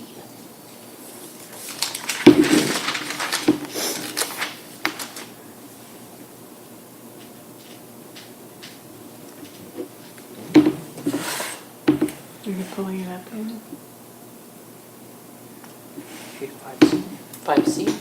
Okay, so what we're doing is basically submission of the Phase 2 MS4 annual report. Is that what it is? You'll make a motion to authorize Infomark to submit your annual MS4 report. Okay, so I move that, I move that we authorize Infomark to submit the the Phase 2 MS4 annual report to the Texas Commission on Environmental Quality. I'll second that motion. Okay, we have a second. Any more discussion? We want that to include any of the publishing, the notice we have to publish too? Or This should be separate from that because that's gonna be for a new permit to start. Okay, all right. So let's take a vote on the motion that Hanoi made. All in favor? No opposed, motion passes. You need a second motion for, For Infomark and Coast, Infomark and Coast Rose to work together to get the public notification submitted for the new, the starting new of your MS4 permit. Say that again, Infomart and Coach Rose to, To work together to get the public notification submitted for the new MS4 permit. I motion so. That's the easy way to do it. There you go. can we get a second on that? Second. Any discussion? All in favor? That's all I got. I apologize about being late, but I did add 2 checks to your stack over there. One is for Mr. Olson and one is for a resident reimbursement that they sent me the checks, but I didn't get them until late last week, so I decided to bring them to the meeting. I was gonna circulate them between meetings, but I figured I was gonna see you all, so I figured I'd bring them. Before we move off of the general manager's report, you already covered that for me. I think you need to send out an email, a district-wide email about the winter averaging. Okay. I have a draft, something for you to look at, to use. Yeah, I think it's real important that we They send it know. out 3 times. The first time being Friday perhaps, Okay. and then followed maybe 3 days later, and then maybe 3 days We'll after do that. Friday, Wednesday, Friday. Just so that people know that this is the time of year when that happens. I'll get that to Stephanie. Can you give me an update on the status of the new street light by the Enclave? I don't think we have it. And the replacement street light on Brighton Bend and Little Elm? Get nothing on? No, we discussed it, but it never, Yeah, we never took I was action gonna on say, I the don't think y'all enclave. approved it. Yeah, we did. The enclave, we did not. Not on the enclave. We Oh, wait, didn't? I would not vote, no. Okay, I know we did. all right. The other one though, I They think need it. I can tell you, people are falling over there. the Brighton Bend one, I thought we, that's. That was one that, I think it fell down or it's been a car knocked removed. it Yeah. down? It's been removed. I thought that was at 2309 Little Elm. That's what I thought. It might be on Little It's Elm, that Okay, that's intersection. what's confusing. Yeah. You- I got a quote for, to get a new pole in, or I'm waiting on a quote to get a new pole in. The first one I got was 28 weeks lead time. Okay, What was well, it? How much was it? A 28-week lead time, which is over 2 years. way too long. No, No, I'm sorry, it's half a Half a year. year. It's half a year. I was like, I was wait, counting. what? Sweet. That's ridiculous. I know. Okay, well, for next month, try to get status on that. We've asked 2 other companies to give us a quote. Can we try to make that we won't go over a certain amount so that you can move forward? No, the reason I say no is because they have to go out there and see what kind of light it is, Or they have- and they have to replace it with the exact same kind, and I don't know. Well, there's not anything out there at the Enclave. No, I'm not talking No, about we're the not Enclave, I'm talking about 2903 Little Elm, right? Yeah, It was one that somebody knocked down and we're just replacing it. yeah, correct. The one on Little Elm. So, we purchase all these poles. You purchase Every the single poles. one in this And district, then we PEC purchase. does all the maintenance. Okay. Because on the invoice for PEC, they charge us for poles and this and that, so it's something. They charge you for the energization of the lights to the poles. They don't charge you for poles though, because if they charged you for them, that's they're usually $1,200 to $2,500. Something needs to kill it. I know. It's driving me nuts. Sorry. I didn't mean to get off topic. That's okay, but I think what you're seeing is the energization of the poles, but they do all the maintenance, so. That's probably what You're seeing is the maintenance charges of them checking things, the whole nine. So when we have people report issues to us, we send it to PEC and they create a ticket for it, you don't get billed for that. Okay, so that's probably, Let me re-ask, can we discuss having an approval of a certain amount of budget? Because I know you have an idea of what that will be, because their driveway over there is so bad that those guys are falling. And No, we're not talking about the. We're not talking No, about the I'm enclave. bringing up the enclave again. Well, Can- that one's significantly more because there's nothing there. This one is the replacement of a pole, so it has a base. It has a concrete base and then the little box, the pole is gone. That base is what all of the electrical components feed up into. And so when you have nothing, it's probably gonna be upwards of, I would say, close to $15,000 just to get something installed, because they have to dig to connect it to wherever. They have to put in a concrete base, they have to put all of the electrical components up and erect a pole. So how long are you thinking? And the only reason why I ask that is because I know for sure that two residents have fallen. Well, the Because thing it's is, so dark over there. y'all didn't approve to move forward with it. We've stopped pursuing that one because the board was not interested in it. We presented Let's put it on next month's agenda, and on my way home, I'm gonna drive over there, because I did look today to see if anything had happened over there, and I see there's one, right, I Correct. think it's a dentist office that's right next door. There is a pole right there in front, I just don't know what it illuminates. So So the- the residents have bought their own, and they're just sticking them in the ground so people aren't getting hurt. They're buying the ones that can be pre-lit. You'll, go ahead Yeah, and I'm go gonna- look. yeah. Go look. It's I was looking for Put it on next Jan- month. January agenda. Put it on I'm the just January. concerned about the Little winter pole. and them slipping. One and they light can't pole see. at the enclave, we'll put it on the January agenda, Okay, thanks. Thank you. and we'll just move on from there. Reese was able to pull it up just as an FYI, and it was $26,500. Okay. So make sure that's all in the packet for next month, and we'll talk about it. I just know so many people walk right there. Thank you, ma'am. And Mackenzie, I'm still waiting on the technician's daily task sheet, Oh, a report of the work orders for the hatch lift station from January I'm working 2020 on that one. to December 2023, Mhm. and a report showing all properties with 0.00 water consumption. I think you're working on that one, right? Yes, yes. I have your hatch one almost done.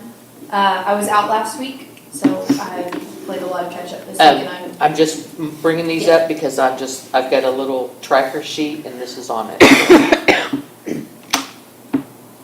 And then the last thing I have for you two, at our last meeting or meeting before, you said that Infomark would be interested in renegotiating their contract. In order for us to even do that, we have to have a really good feel for what Infomark does for us.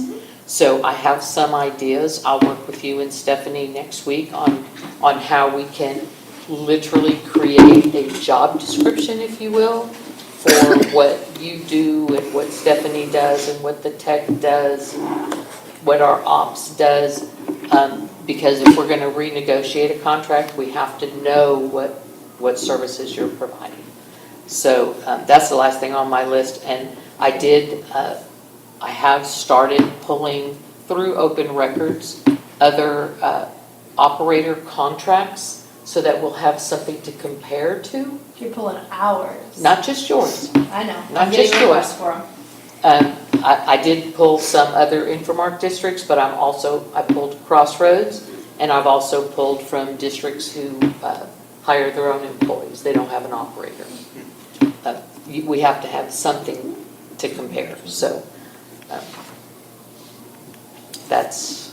that covers everything I have for the general manager. Anybody have anything for Mackenzie or Stephanie? I have a question, and this is largely just for my information, but the phone number on the website, 512-246-0498, where does that ring? It rings here first, right? No. No, it does. It gets It does? forwarded to your number. So the way it's set up is it gets forwarded to Stephanie. It rings X amount of times, and then it will kick to Houston if she doesn't get it. So it's your local customer service number.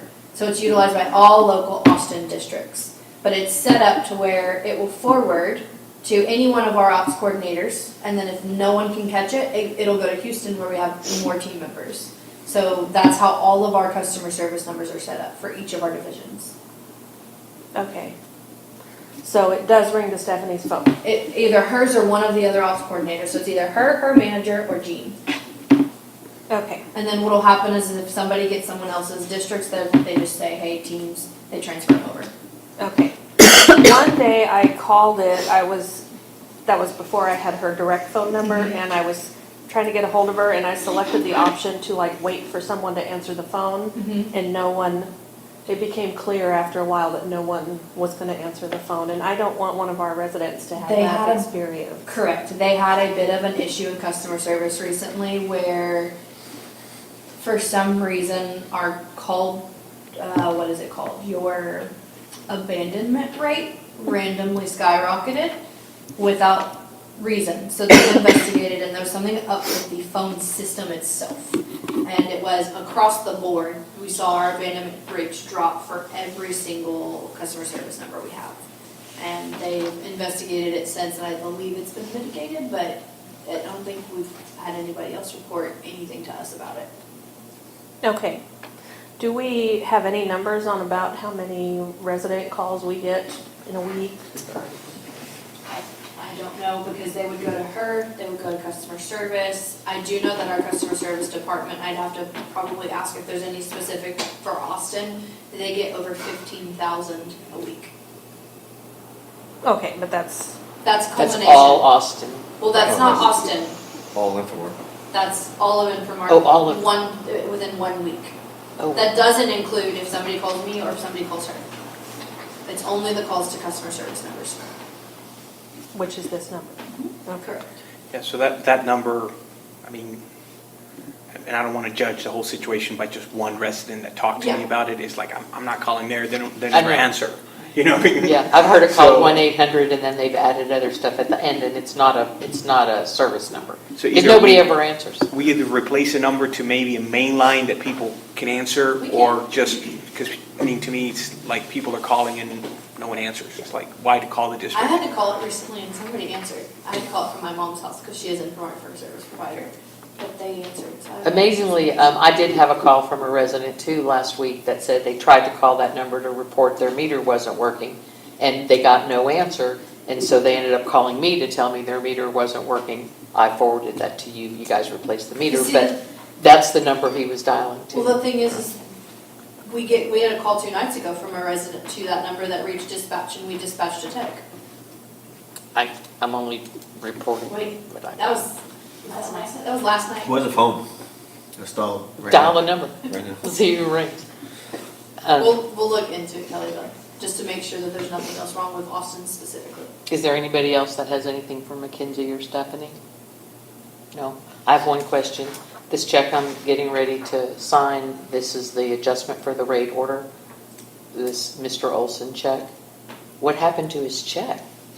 So he was worried that the bank would not cash it because that his name was misspelled on the check, so. So he asked you to reissue? Yes, ma'am. Thank you.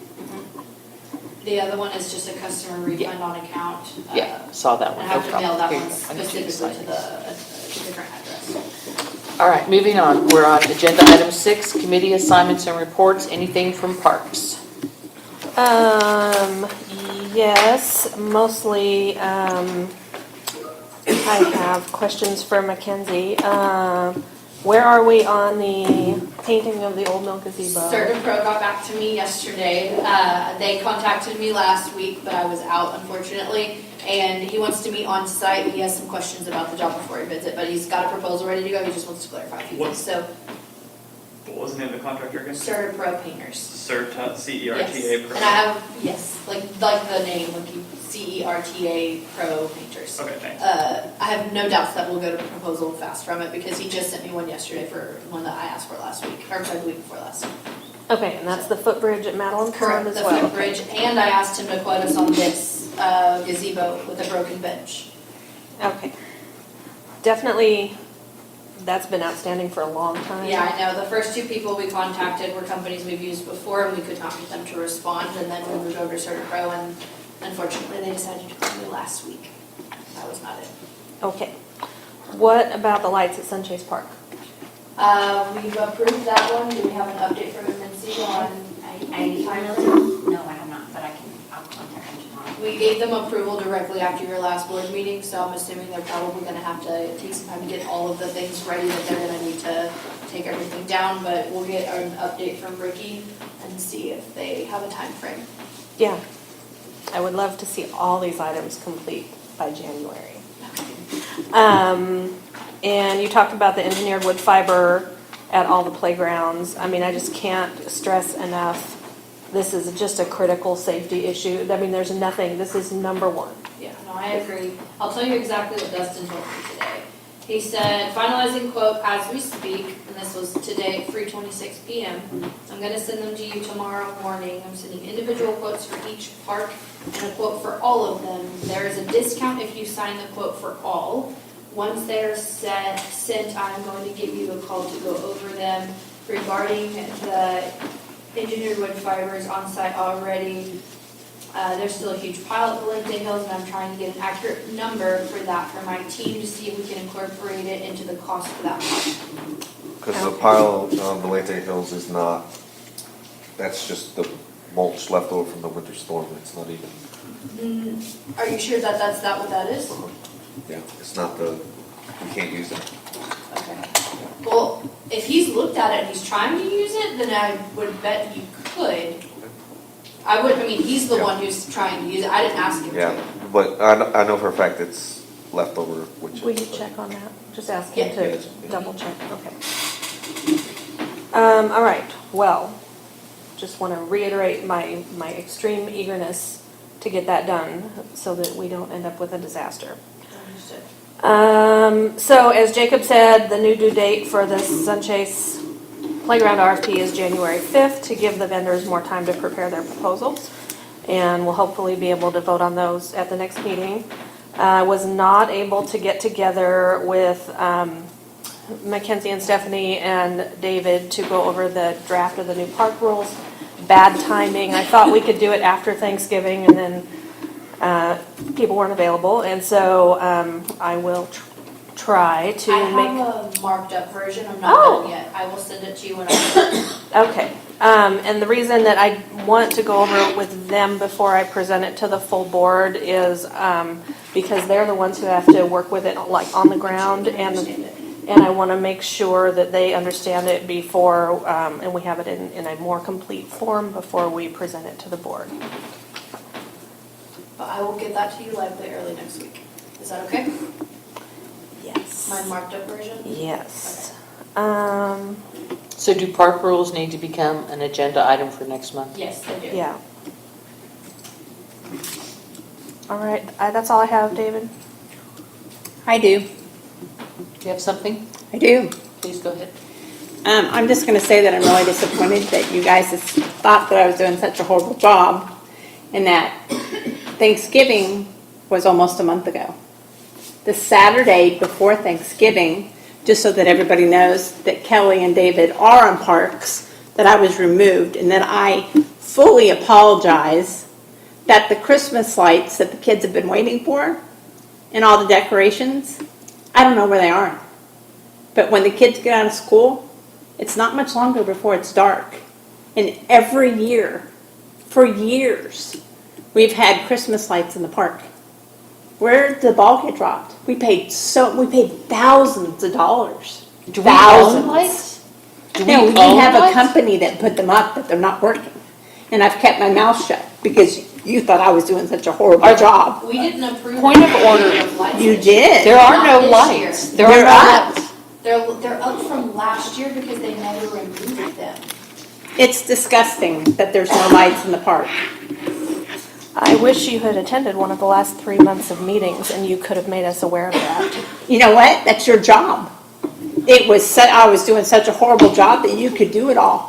Beth, we're not gonna have these kind of Take meetings. So, care of the kids. point of order, Beth, please, You know what it is, Linda. maintain some control, please. Linda, you know what it is in the park. Let's try and Stop. stay on topic. That is topic. No, I know, but. Every year we wait for these lights, and the kids have 0 this year. Well, 0.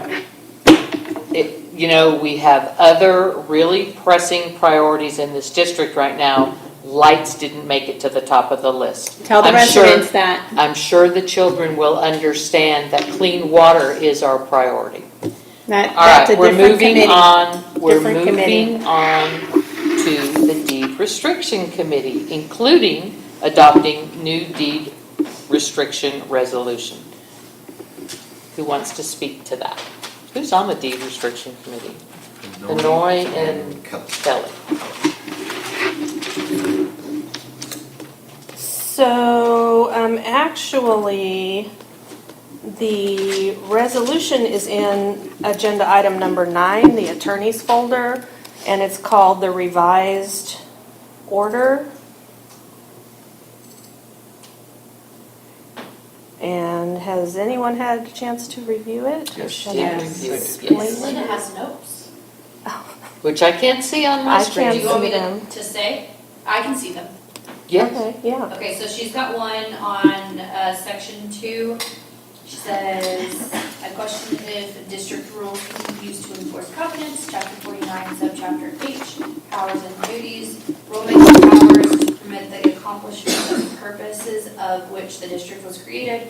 Funds were created for the purpose of water, not deed enforcement. If the deed restrictions are declared rules of the district, aren't we obligated to enforce them, all of them? Chapter 54.205 further covers the rulemaking authority for 5 specific purposes. All of them relate to water and land owned by the district. So I You think, can see him, but I can't see him. Just click on the, Do you have a comment, like maybe your comments are off or? Is it one of those buttons? See, that's happened to me where I don't see it and then I go back to it and then I see it. And then I go back to it and then I don't see it. It's weird. I can see them all, but not on the same page. I also think that 2B, we need to talk about section 2B. so you can. She doesn't have any notes on that one, so. This is it, right? This is your note related to. Yeah, yeah. But I just want to see. So- I want it like you have it. That's how I marked it. Again, his iPad's doing it, mine's not doing it. But that is a concern that I had, Cole, was using district rules to enforce the deed.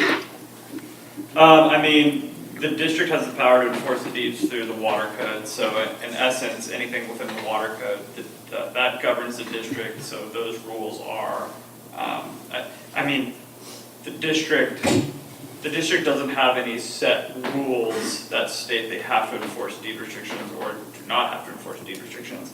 If the district were to adopt an order stating this is what we're going to make a rule that we have right now and this is how it's going to be followed, which is how I view this, you can do that given the authority you're provided under the water code.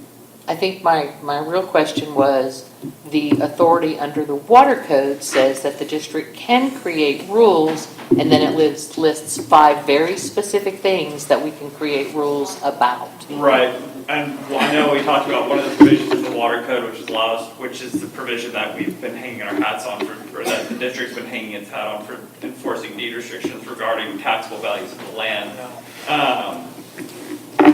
You know, you could simply change the adoption of district rules to just stating keeping it at just deed restrictions. It's not really a rule, it's just the district is electing now under the water code to enforce prohibitive covenants that are already in place within the district. Here's my concern. Because you all can't create deed restrictions. Right, That here's my doesn't say. concern. Yeah. If the, and of course I can't see my own notes, but in the water code, it says that district rules are going to be treated like a penal ordinance in a court of law. So if we use district rules to enforce the deed and to apply civil penalties, if we have to go into court, those rules are gonna be looked at like a civil penalty that we have attached to enforcing the deed. I don't see in the water code that kind of authority for covenant enforcement. I do see it for water and land owned by the district. So, I'm just afraid that it is taking power that the water code really hasn't authorized us to. I had rules written down also, and to anything to do with water, I think we have the right to enforce rules on, you can't tap into the water, you can't do this. Parks, storm runoff,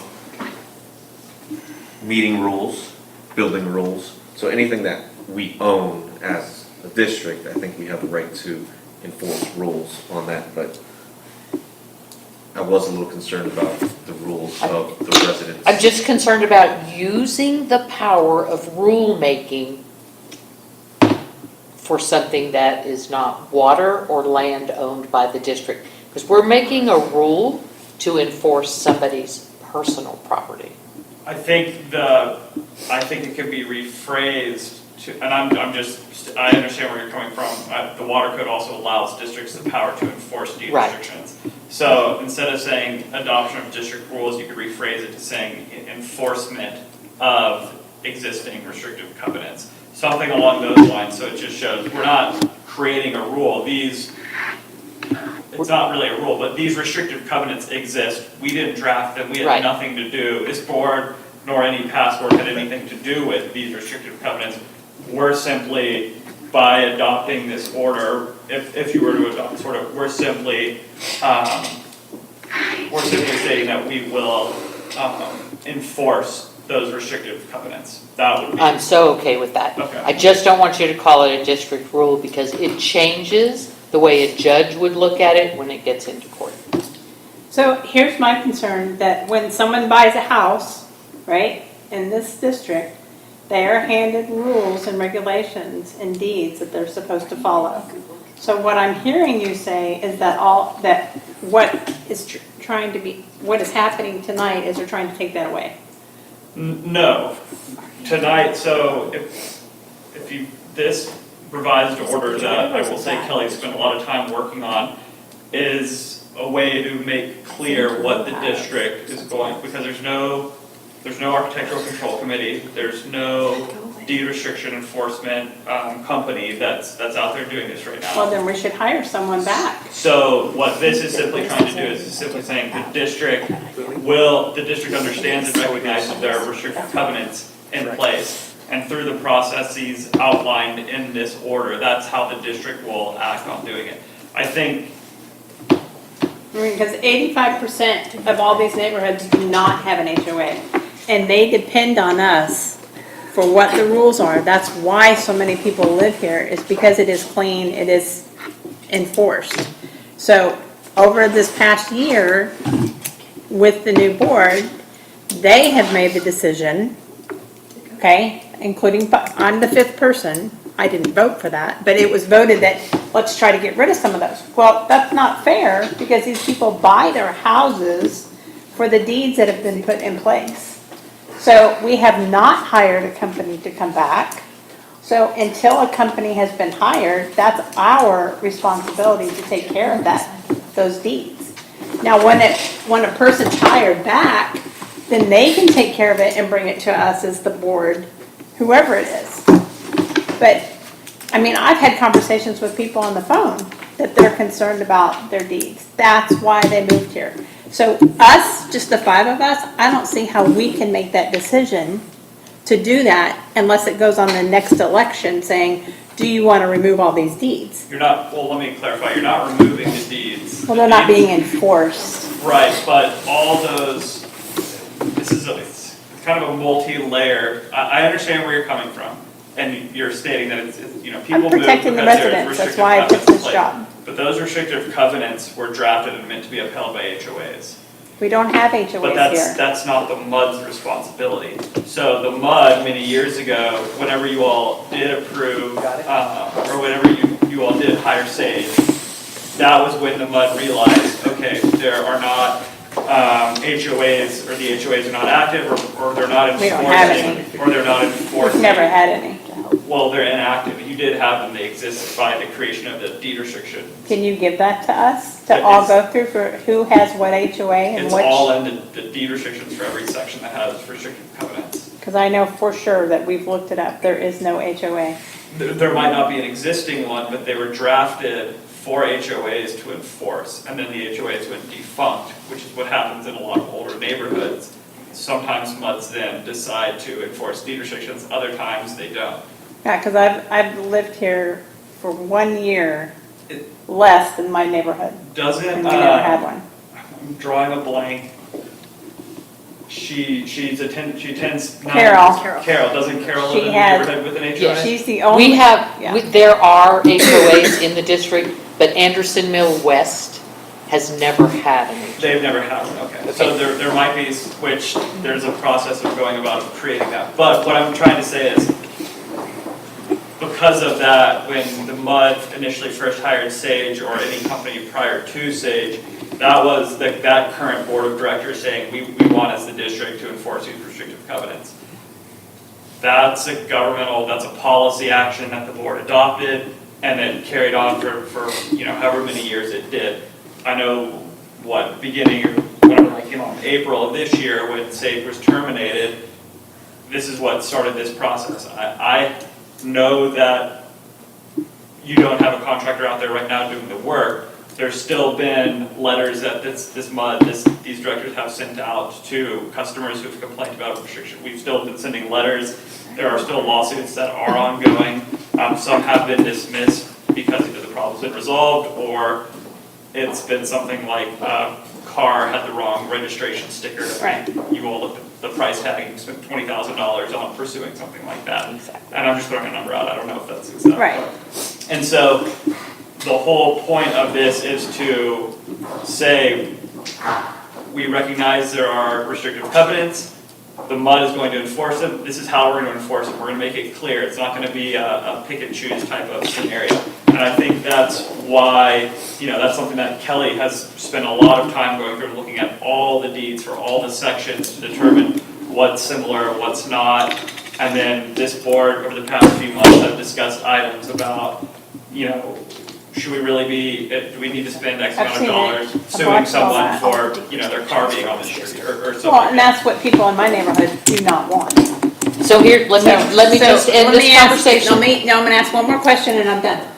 So are we as a board willing to pay for HOAs to be formed? Because they're very expensive to do. No, and that's not on the agenda, and we're not having that discussion. Part of what this is. No, it isn't. What we're discussing is It is. what was written and that's in the folder is a district rule. We're gonna not call it a district rule Right. because of how the courts will regard it. We're going to make it, and I don't use your own favorite words, policy of the district, the bylaws of how we're gonna handle this.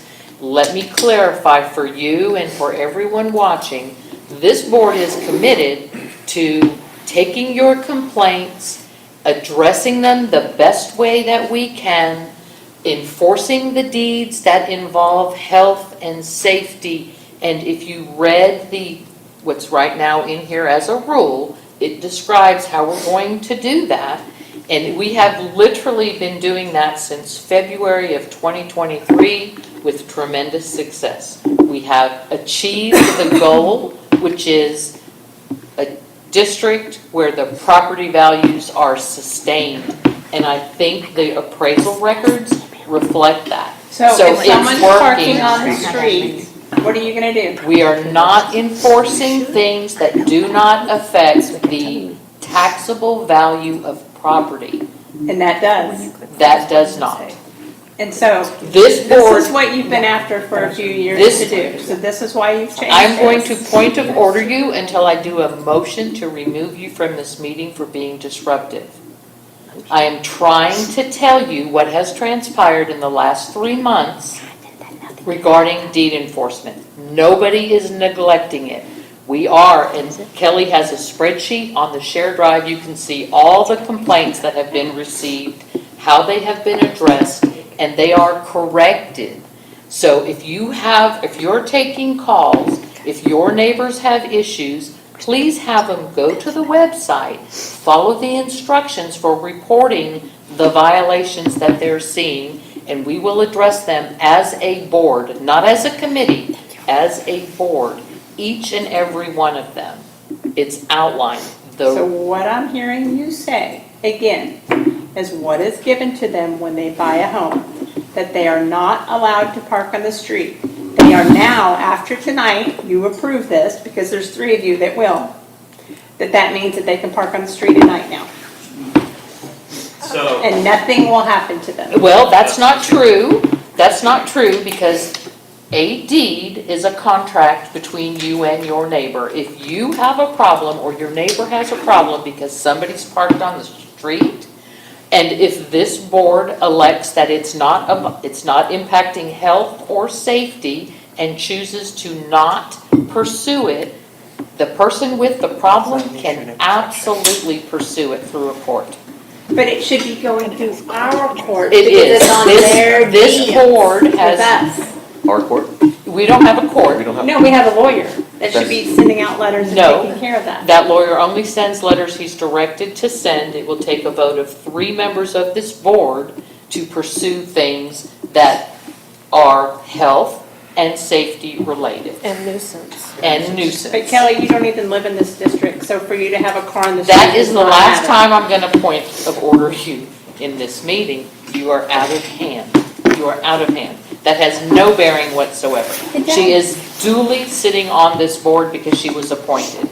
She owns But it property doesn't in bother this her district. because she doesn't live here. Enough. I've said enough. Let's move on. Is there anything, I read your rules. I have no issue other than calling them rules. Everything I've highlighted, any concerns I had, address them. I think this is a great way to inform the public how we are operating in relation to enforcement of covenants, restrictions on the use of personal property. This is how this board is prepared to address it. Okay, may I speak? Please. Okay, I barely got started into my presentation. First of all, I consider myself a part of this community. I own property in this district that I value very highly. I lived here for 11 years. I just live around the corner, Beth. You can throw a stone. Don't interrupt me. I want all the residents to know that this order lets the board continue to enforce the deed restrictions which are common throughout the district and which the board is enabled to enforce.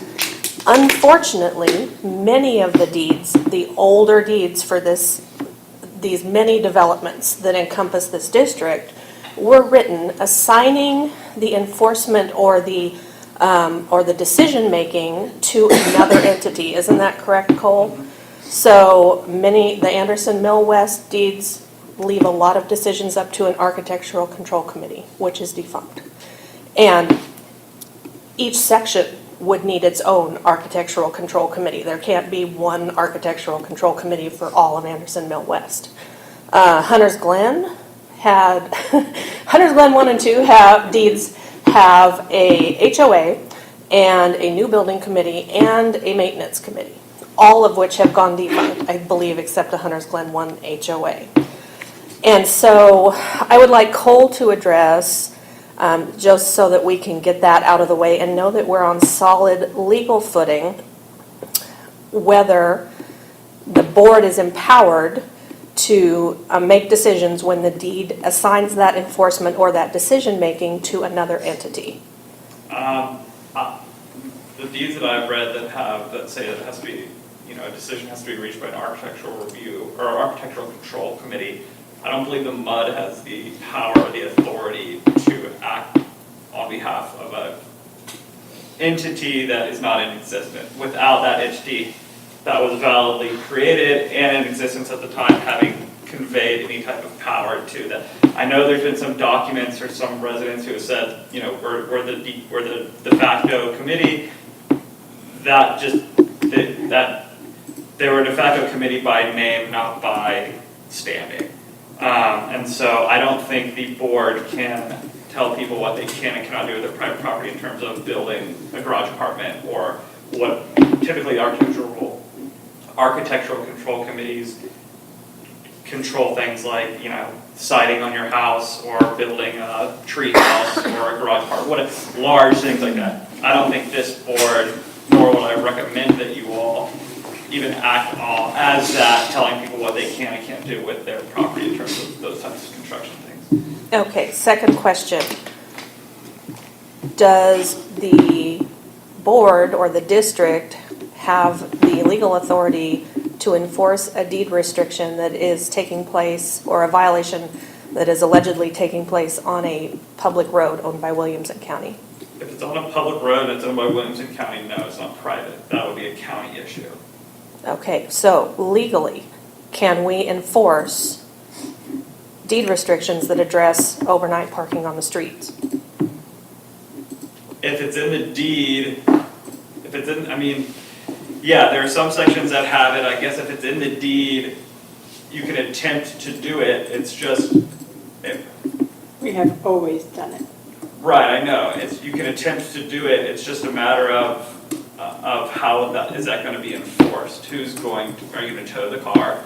That's We've never had kind to of tow my the car, we just sent them a letter and they moved the car. So, I mean,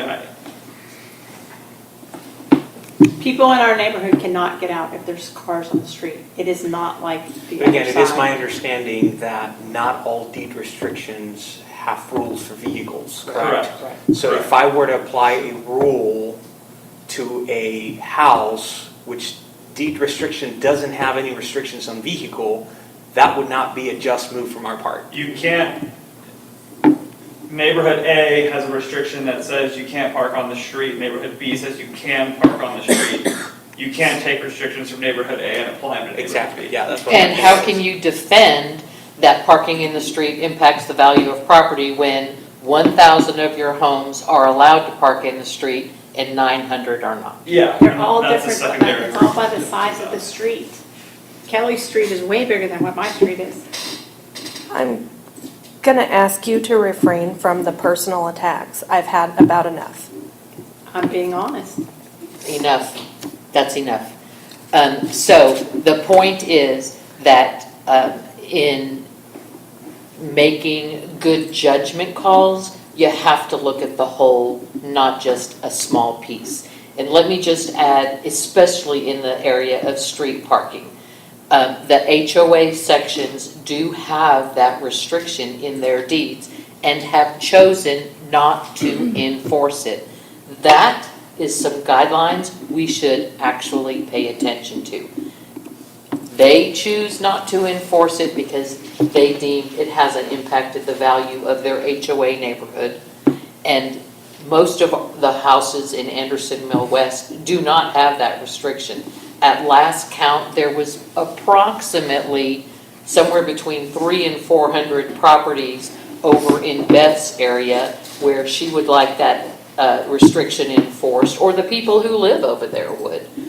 But out of the majority of the properties, it isn't enforced.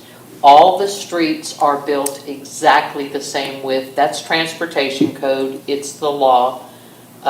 That's not optional. They don't make them smaller over here than over there. But it doesn't, I don't see how we could win an argument in court in a lawsuit situation when somebody, all they would have to say is, you have 1,800 properties in your neighborhood that are allowed to park in the street, but you're saying my car in the street is impacting the value of property. It's just not it's not a cogent argument. It's not one that I would want to have to defend, and it literally adds no value. I don't see the value added to try to enforce that. It's the middle of the night. It's the only time they're not allowed to park on the street is in the middle of the night. And I think too, just so I know we discussed this a few weeks ago when you emailed me, a lot of the deed restrictions say no parking on any lot. And that's where you can't, that's another argument is, okay, is the public street part of someone's private lot? It isn't, is it? I don't believe it is, but that would be an argument if you all were wanting to enforce that, that would be an argument you would be needing to make. And what do you think of that argument? I have a lot of districts where there are cars that are parked on the road and people get upset, the HOA can't do anything, the county doesn't do anything. Or if the county does have some sort of restriction on it, the county deputy will come in and sticker the car or something like that. But the HOA and the MUD certainly don't get involved in that. So continuing, so this is a binder that contains every deed restriction of this district. We have about 20 different sections, all with a unique set of their deed restrictions. And so what Hanoi and I have attempted to do is to compile a list of rules that allows us to treat the district as a whole rather than 20 separate sections. Because I do think it's true that if people are parking on the street in Anderson Mill West overnight, and not technically not allowed to park on the street overnight in Hunter's Glen 2, we can't say with a straight face this is impacting the taxable value of the district, which is our concern. It is the district. Now, I would never dream of abandoning the residents. This resolution takes care of them. It offers them protections, health, safety, nuisance, anything that we are legally allowed to by the assignment of the deed. I feel like it's even-handed and fair, and it's worth trying for a while. We will take complaints. We will act on complaints. We will evaluate them. We will pursue them. This has roughly the same procedure for enforcement as the old resolution did under Sage Management. 3 letters, start friendly, they escalate, and then it has penalties. And that brings me to, so Cole, if we're not calling these rules, are we allowed to then to assess civil penalties? Because by my reading of the statute, we can't.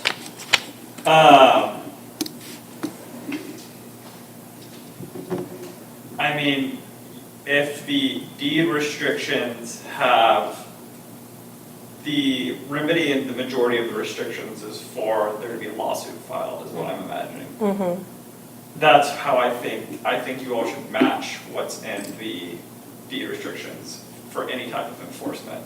I would, if you're wanting to enforce deed restrictions as essentially the party that has the ability to enforce them, but is not required to enforce them, you should probably stay as close to the deed restriction, or to the restrictive covenant as possible.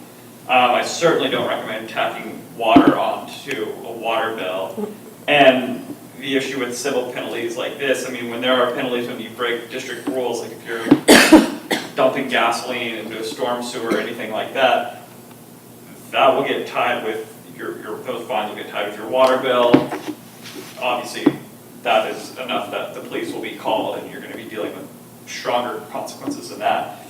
But with here, with a violation for the deed restriction for this, my question was really just playing devil's advocate. If I get someone, if I have a clothesline up and someone says, here's a letter, here's another letter, here's another letter, you owe us $100, I say no. And then, you can't cut off my water, you can't turn off my power, so what's the enforcement other than litigation, which would then contract me, that would, put a bind on really everything I have. That is the case then when I would need to settle and figure out what's going on and settle it. But monetary amount, I don't, you can put it in there and see, but I think it would be litigation, which is what's in the restrictive covenant. Yeah. I agree. So then, I'm not sure if we need a motion, but then I would like to authorize you to amend this resolution, these rules, and call it our policy, rename it to a policy, and I guess strip out the part about the civil penalties. And just say and that just- the enforcement will be dictated by the individual restrictive covenant that applies to your property. Sure, Okay. if that's what sounds good. Okay. So if you guys could look in the 6B folder, there's a document called Non-Enforcement of Deed Restrictions Decisions. After having gone through all of these, believe it or not, there are not too many that I have found that we would not enforce if we adopted this policy. So number one is motorcycles parked in a driveway. That actually was already not enforced. I found an old resolution from 2011, I think, by Louis Zervigon, who had made a motion, and it's only Anderson Mill West, some of the earlier sections there that prohibit parking motorcycles in a driveway. And the later sections and all the newer developments actually don't have that prohibition.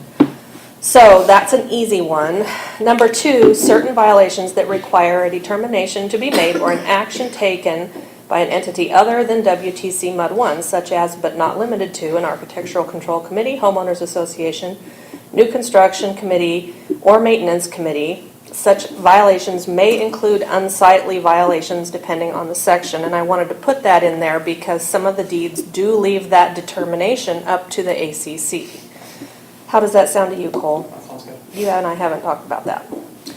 Okay, Hunters Glen wanted to have a deed restriction against vehicles obstructing the sidewalk.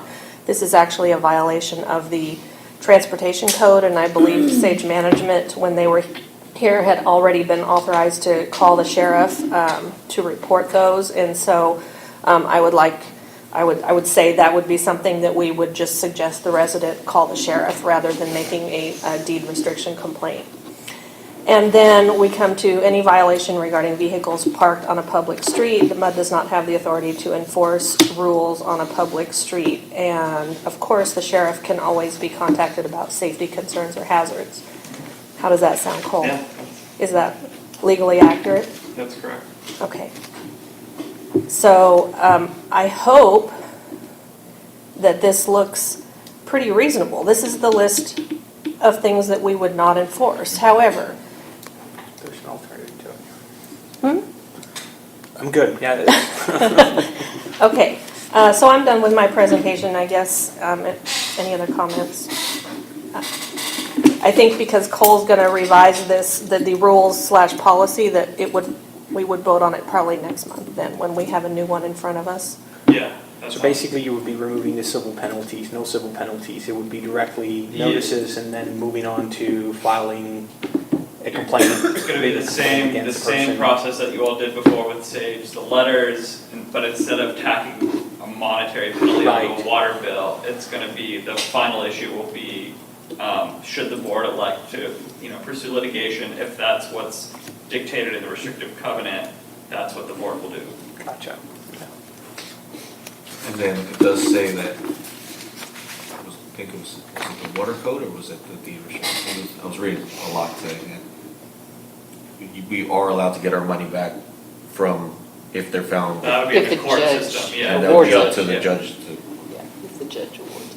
Yeah, I mean, really, and I don't know about this district, based on the cases I've seen, the real fight in the court system over deed restrictions is when someone they're building a house and an architectural control committee comes in and says, well, hold on a second, you can't build a wooden house here, it needs to be X amount of brick or whatever it is. Those are that's what people will put money up to fight.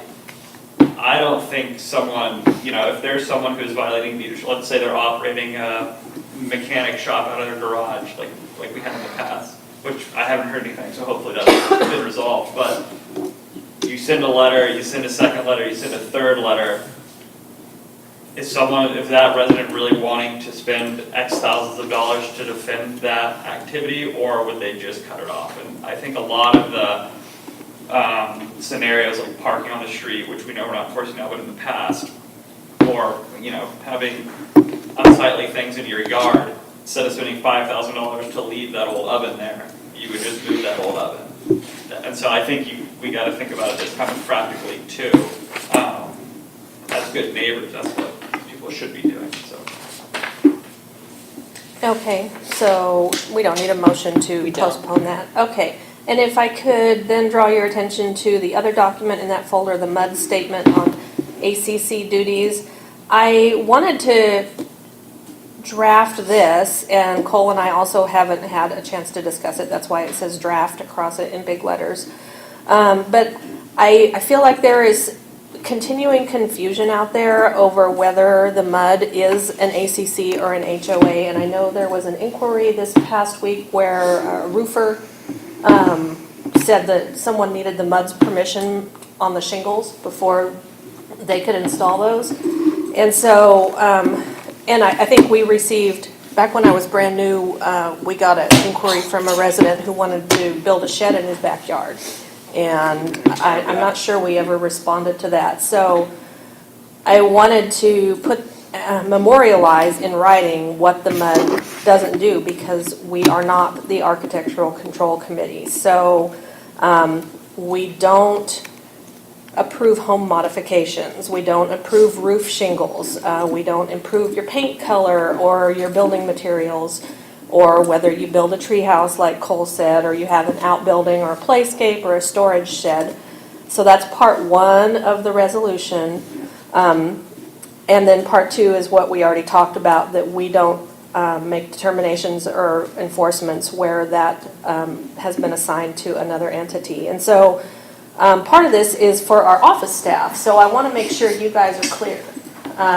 Because you're the front line. You're going to get these inquiries. You know, people are going to ask you, I want to build a shed, I want to do this, that, or the other thing. So do you guys understand fully that we don't do that? Correct.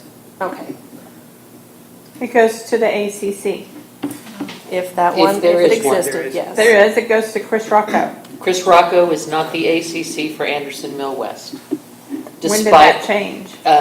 If you go look in the Williamson County Court of Record, you will not find a transfer of ACC responsibilities beyond, I think it's 1998. The ACC for Anderson Mill West is defunct. It does not exist. It hasn't existed since 1998. Well, it's been there in some time, because I could not put anything in my backyard because it had to be approved, and Travis County had to approve it, and it had to go through the ACC, and I had to sign paperwork. Let me just say this. The practice in the past by previous boards to create an ACC or give power to somebody to be the ACC was not legal. The MUD has no ACC authority, therefore they could not have given any power to anyone to act as the ACC. And Travis County must have done something wrong, because that's who I got my paperwork from. Well, that may have been a permit and not approval. ACC is completely different, and what we did discover is that HOAs are different. I want to really stress that to you. They have their own boards. Their boards are the ACC typically. That's completely different. We don't have HOAs. Anderson Mill West has no HOA. Anderson Mill West has no ACC. So anything in the deed that says if the ACC determines it to be unsightly is not something this board can enforce. Do you understand? I hear what you're saying, but Okay. it's never been done like that since this has been built. I hear what you're saying, that it's never been done that way, but this is the legal way. This is the authority that this board has. Nothing And more. someone needs to help them, because the residents, that's another thing that is in their deeds when they buy the house, that you cannot just do add-ons. So it's very important I don't that know. people understand We're that. trying really hard to make it as clear as possible. I And all of a understand sudden, after this completely. meeting, people can do whatever they want. No. No, Then explain it to everyone. we just did, and we just did, and we're not gonna explain it again. But I'll tell you what, if you get any questions, please send them to the committee to deal with, because they understand it now. They understand it very well. I understand it clearly, and I expect David understands it pretty clearly. So we've hashed this for the last 3 months. This is where we are. This is how the board is going to function. Nobody's left in the cold. If you get questions you can't answer, please send them to the committee. Let's move on. Can I make Yes, absolutely. So here's a question for the attorney, because, I mean, I hear your valid concern. Oh, but- yeah, a lot of people are gonna be very upset. Yeah, but, I mean, we got to realize that we can't exercise authority that we don't have, right, within the law. And it makes it very clear. So my question is, to the attorneys, how do we, I guess, encourage the community to maybe revive those ACCs? Is there any way that we can, without getting really involved, right? Because that shouldn't be our duty, going out and trying to establish this kind of stuff. But what has been your experience? Because, I mean, the reality is, if we don't have an ACC in certain areas, then basically the community's out of control. And if the community wants that, it's totally fine. I'm just saying You know what the rumor we is. need some sort of regulated body to allow to get things under control. I mean, I know I've had a couple of complaints of people building sheds behind their, right on El Salito, which go over the fence. Yes, they're not supposed to. But again, it's not our place to exercise authority that we don't have. But how do we then tell the community, hey, your answer is to revive or get your ACC back in place? Is that possible? Yeah, I mean, look, I think I've kind of been saying this from the beginning. The absolute easiest way to resolve all of this and to cut ties between the MUD and the HOAs is to have the residents in all these sections revive the deed restrictions and revive the HOAs. All you need is 51% of the residents within a section to create all new HOA, or to create all new deed restrictions, or just keep the same ones and get your HOA back going, your ACC back going.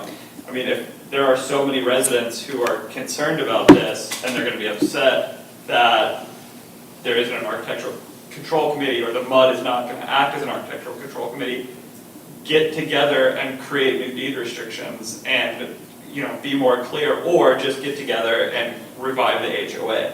If you can send someone in each section that they have an HOA, I think that would help. They all know, because like you said, when you buy this property, you get this document. This document says that there are HOAs or ACCs, and if there's no one there, I mean, it's clear. I mean, everybody gets this. This is ties to the land, right?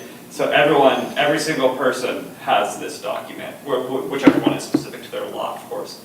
So, I mean, yeah, you can do as much outreach and education as you want. Obviously, there's costs to the MUD associated with that.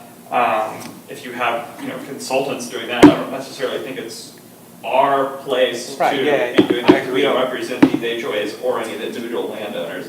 But I mean, the easiest thing is just to talk to your neighbors and sign a petition. And if you can get 51% of the people within the neighborhood, Within that section, within that specific section, you can stand one up. Yeah, you can create your brand new deed restrictions. You can amend them. You can create the HOA. You can have everybody donate. You don't even have to create an HOA. You can create an ACC if you live in Anderson Mill West. All it's going to take is 51% of your neighbors in your section to want that. And if they do, and they're willing to sign a petition and file it in the county courthouse in the record, you now have an ACC in your section. And then whatever they want to enforce, they can enforce. That's how that works. And I think it would behoove this neighborhood to know that the power is with the people. And all they have to do is get 51% of their closest neighbors to agree that's what they want to do, and it's paperwork. That's all it is. And I have a template to amend the deed to do exactly that. If anybody wants to do it, I'll share that template. It's successful, it's been used in another district, and it did make an amendment to a deed. So we know how to do it. All you gotta do is get 51% of the people to want the same thing. And furthermore, any resident living within a certain section can enforce the deed restriction on someone else in that section. Because it's a contract amongst you and your neighbor. And so, just you can go to I'm looking at Anderson Mill West, section 1, for example, with enforcement. And it talks about if the owner fails to abide by the rules of the restrictive covenant, his neighbor or her neighbor can enforce that against them. In small claims court. That's how that's done, yeah. Now, only a neighbor to neighbor can enforce in small claims. The MUD cannot enforce in that court because it's not recorded. We have to go into a district court. So that's how that works.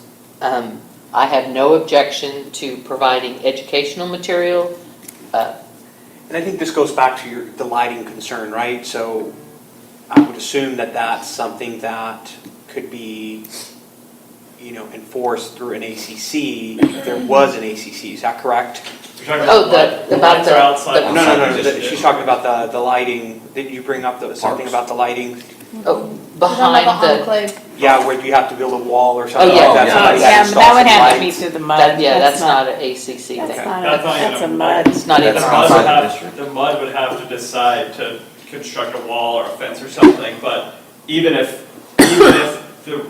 deed restrictions were redrafted for that section and said, you can't shine lights, that property isn't even in the section and it's outside the boundaries of the district, but it's not, so it wouldn't apply to them, so they could point lights, I mean. The sure, person there's that some owns that rules on land what you needs to can take do, care of but- it, truthfully, if they will. That's the first. So, that's completely unrelated, but, again, we could put something on the website under the deed enforcement, page, especially now that we have this so well mapped out, that says, if you're interested, this is how you would stand up an ACC.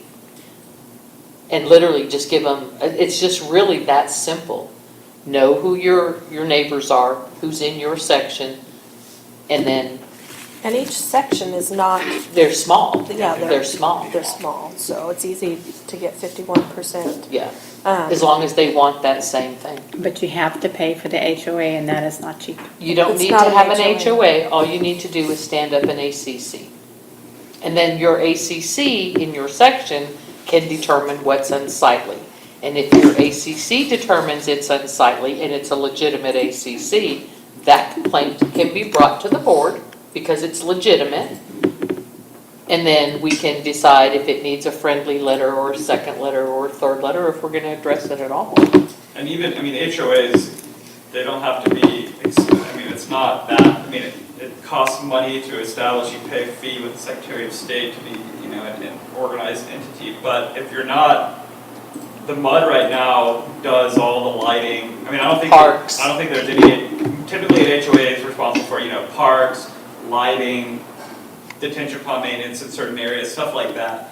In this case, the MUD has all that responsibility, so if an HOA was to be formed, and, every resident chipped in, $20 or whatever it is, that money would just be saved, could be saved for some sort of enforcement activity that the MUD is not enforcing. So if there was someone who was parking on the street in a section where you all had the authority, the people in that section had the authority to, sue them, and the MUD says we're not gonna, take this because it's not equitable amongst everyone else in the district, that's just an example, I'm not saying that's the case, then that HOA could pursue enforcement activity against them, using whatever, funds were kicked in from the residents.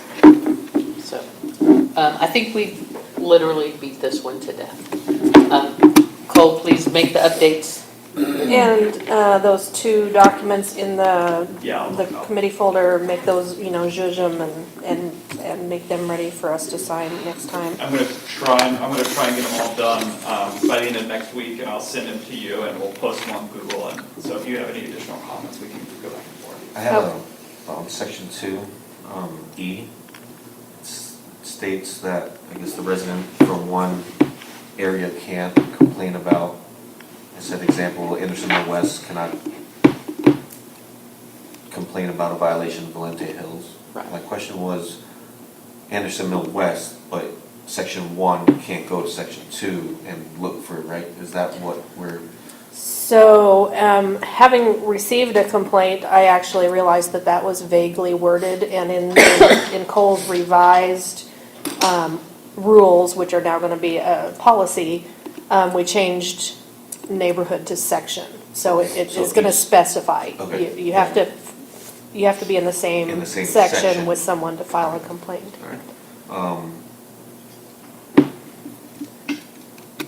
and on section F, there was, sorry, get back there. It said that the DRC will evaluate each complaint. Is that something that's going to be, they'll evaluate it? Because in the past, the DRC was the ones evaluating the complaint, and they would decide yay or nay, we're going to move forward with it. I feel that in the past, it was where, and this is my opinion, that if somebody was friends with somebody on that committee, that it wouldn't go forward, but if somebody was on the crosshairs, it would. And to me, it would just seem more fair that if the whole board would decide if it was going forward with any action. I know that's how we decided, but the way I read it said that the DRC had that authority to decide if it was going to go forward with anything. Did I read that wrong? The DRC evaluates and, Let me get back to it. you're on F, right? Yes, ma'am. We could make that, or Cole could make that more clear that that is a board decision. I feel like it's been working well for the board to discuss yeah, the violations, and rather than that occurring in a vacuum. So could you clarify on 2F, Cole, that the board will, Yeah. We could just simply keep Yeah. it DRC or the board of Or the directors board, yeah. or a contractor will evaluate each. That kind of leaves it open to a sure, flexibility. flexibility is key, yeah. Then there was section 3. And AI, let's see.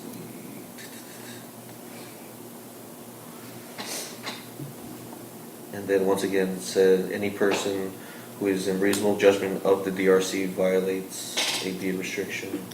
Would that be or the board, or? Yeah.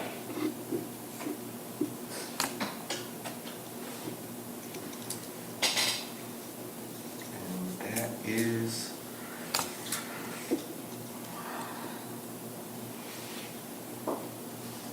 that's it. That's the only things I had.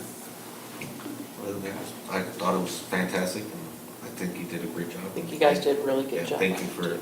And if anyone else has any, additional comments, if you look through it and have any comments or anything, please send them to the Deed Restriction Enforcement Committee, and then y'all just make sure you CC me so I know I can be in the loop in terms of changing things up. But that way, the committee is involved with anyone's comments. All right. Anybody else have anything else on deed? Okay, I have a quick one. Okay. Because we had a complaint, I have 2606 Buckeye of a newer resident intermittently brings his RV and parks it on the street. Seems to be for like long weekends. It's very inconvenient. It's a large vehicle. We did call Williamson County, and the sheriff informed us that there's nothing that he can do about it. It's registered. It's registered. It appeared to not be registered because the sticker in the window said 523, but actually when they ran the plates, the plate comes through as 524. So they just didn't replace the window sticker. So, and that's part of the reason I was having these email discussions with Cole regarding what we're able to do on the public street, because we do want to help as much as we have the power to. But it seems like it's very difficult. The deed says an RV cannot be parked on the lot, and the RV is parked on the street. And so Cole, could you confirm? Yes. Yeah, yes, If, I don't, it's, in my view, if I was an attorney on the other side, it would be fairly easy to differentiate between a lot and the public street. Okay. I would like to add there, though, if it became a nuisance, Hard to get lock around. somebody in, or, Yeah, leaking I oil all can't over the get out of my street or driveway. something. If it became a nuisance, there would be something we could Yeah, do. leaking oil would also be kind of a. Oh, that'd be health a- hazard or Exactly. the district's water Exactly. system. something So like it's that. not as if that's an open invitation for everybody to park their RVs on the street. Right. It isn't. It also should be taken into consideration if it obstructs anyone's view from oncoming traffic or around a Safety. Right. corner. That's a safety issue. Anything, Issue. including somebody backing out of their own driveway, if they Right. can't see around it to see what car is coming, Exactly. that's. That's a But that would be- nuisance. Would that be a nuisance, or would that be something in the traffic code so? The sheriff would not take action. And that would have been my preference. Yeah. However, I was wondering if we could send this resident, Cole, a friendly letter, advising them that, several residents have noticed the RV parking on the street and that it is, may have this be their first friendly letter. That it is an inconvenience to the neighbors and, I met that neighbor the other day. I saw him. I saw it was an opportunity just to say hello, introduce myself, just say hi. I didn't go into anything with his RV.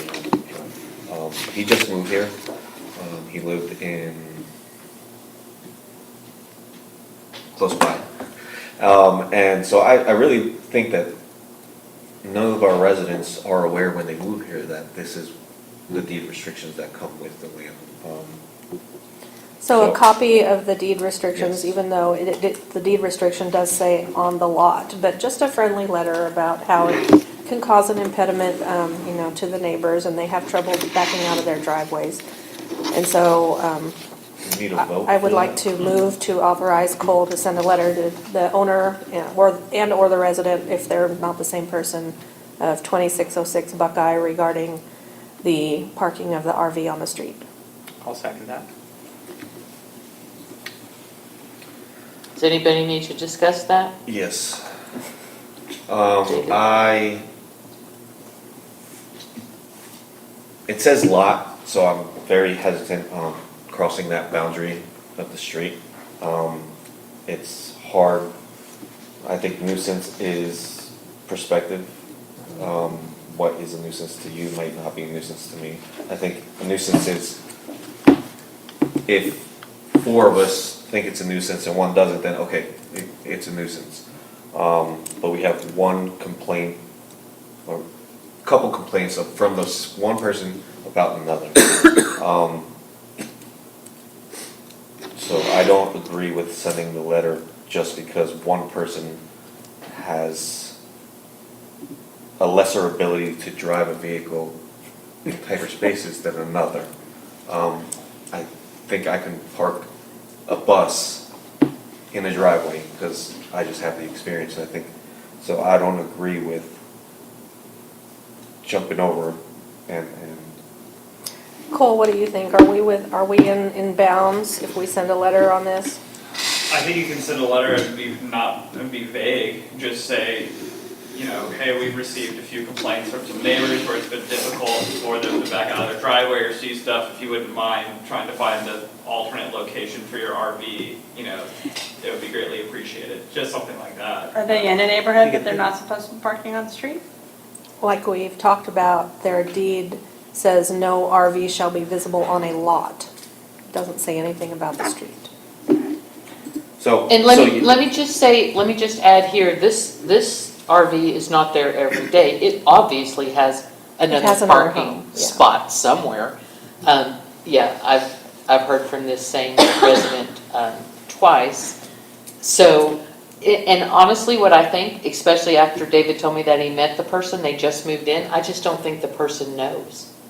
I think a lot of the problems in this district with the deed is education. So They what don't if know. we don't call it the first friendly letter. Yeah, it's not, I don't think it needs Because to it's be, not in the lot. Now, if it was in the lot, I'd say, okay, first friendly letter, it counts. Why don't we just send them a letter? and I don't and think not it count should it come as a- from the attorney. I don't think this letter should Just come from the attorney. Straight from It the would just district. come, all the district letters we've letterhead. sent so far just come from the The board board. of directors on district letterhead. You Um, can call just- it a notice. Just, hey, just. Just for your For your information. information, you know, this is your deed, this is what it says. Would it help to let them know that y'all received a complaint? Yes. Yeah. Because then that way they know it's not the board Here's the that issue, saw if we it, do that this, a then we've gotta resident treat everybody within. the same. Yeah, and we may end up sending letters like that. We may, but of course, we're here to serve the residents. Exactly. So, So And, if you all approve that, or, approve that motion, I can draft that letter and get you all a draft by the end of this week. So you can see it, and you can see, I mean, in my mind, it's just a very friendly heads up Yeah. type of letter. yeah, thank you. Okay. I think that's the appropriate thing to do. Yeah, I don't want attorney letters going to people for something we can't enforce, because that's strong arming our residents, Yeah. and I don't want to do No, that. I send everything on district letterhead unless it's actually coming from my mouth. And I think it is appropriate to do it because somebody has complained. Okay, he's asked us to let his neighbor know that his RV is bothersome. I'm happy to do one letter and let his neighbor know this is, And we have evidence of that, right? We Yes. do? Okay, and we So- are, okay, I'm Yeah. just looking over the. Again, it's an education thing, it's not strong arming them. There's no threats, nothing happens after that because we can't enforce it. And David, this letter doesn't really even apply to fit under, it won't even fit under those rules, it's just a separate All letter. right, yeah, that's right. So does anybody else have any discussion on that motion? Hanoi? Nope. Beth? I don't agree with it, but that's fine. Okay. I mean, that's why I was voted and elected You- into you can- office was you over can- deeds. You can actually People want them. express that in your vote when I call for the vote. That's fine. Okay? So David, are you done? Yes, ma'am. All right, let's call the vote on the motion to send a letter to the gentleman on Buckeye. All in favor? All opposed? I think a letter, yes. So you are yes for the I'm letter. a yes for the letter. David's a no. David's, okay. So we got 4 yeses. Okay. All right, moving on. Agenda item 6C, Infrastructure Committee. Do you guys have anything? We don't have anything. We Nothing? haven't- No. We will have something hopefully next month, once we meet with the engineer and go through the district, and we should have, excuse me, plenty. Excellent. Let's move on to Information Management Committee. Do you guys have anything? That's Hanoi and Beth. Nothing, okay. Budget Committee, we covered that earlier in the meeting, so I'm going to jump right over that. We have no old business, we have no new business, and now we're at the attorney's report. Okay, I'll be very quick. In the packets, you all have a resolution for closing, it's a resolution for Austin Capital Bank. Previously, the board had 2 directors who are no longer on the board, who are the signatories for Austin Capital Bank. Since they're no longer on the board, your current bookkeepers are not allowed to get any information from the bank until you all adopt a resolution giving them the authority to do that. Your bookkeepers are simply just need to be able to speak with the bank so they can close the account in Austin and then transfer funds to a new bank. So there's a resolution there for that. I've been in contact with the bank. I'm going to run that by the I'm going to run. I think there's this certificate page is on the front. Is the page that has the resolution? It's here too. That's there too. Okay. So if there are any, if the bank requires any additional language, I will distribute that back out to the 2 people who signed it, if you all are okay with that. But that's all that I have, so I would need a motion to adopt said resolution. I so move. Oh, here, no, I paused it Just trying first, and then I was like, well, maybe I could wrap them all into one motion. The second item is the filing the district registration form. We have revise your district information form to reflect your new engineer. You do not have a financial advisor and then the new positions of the board members. So motion also to authorize us for filing that.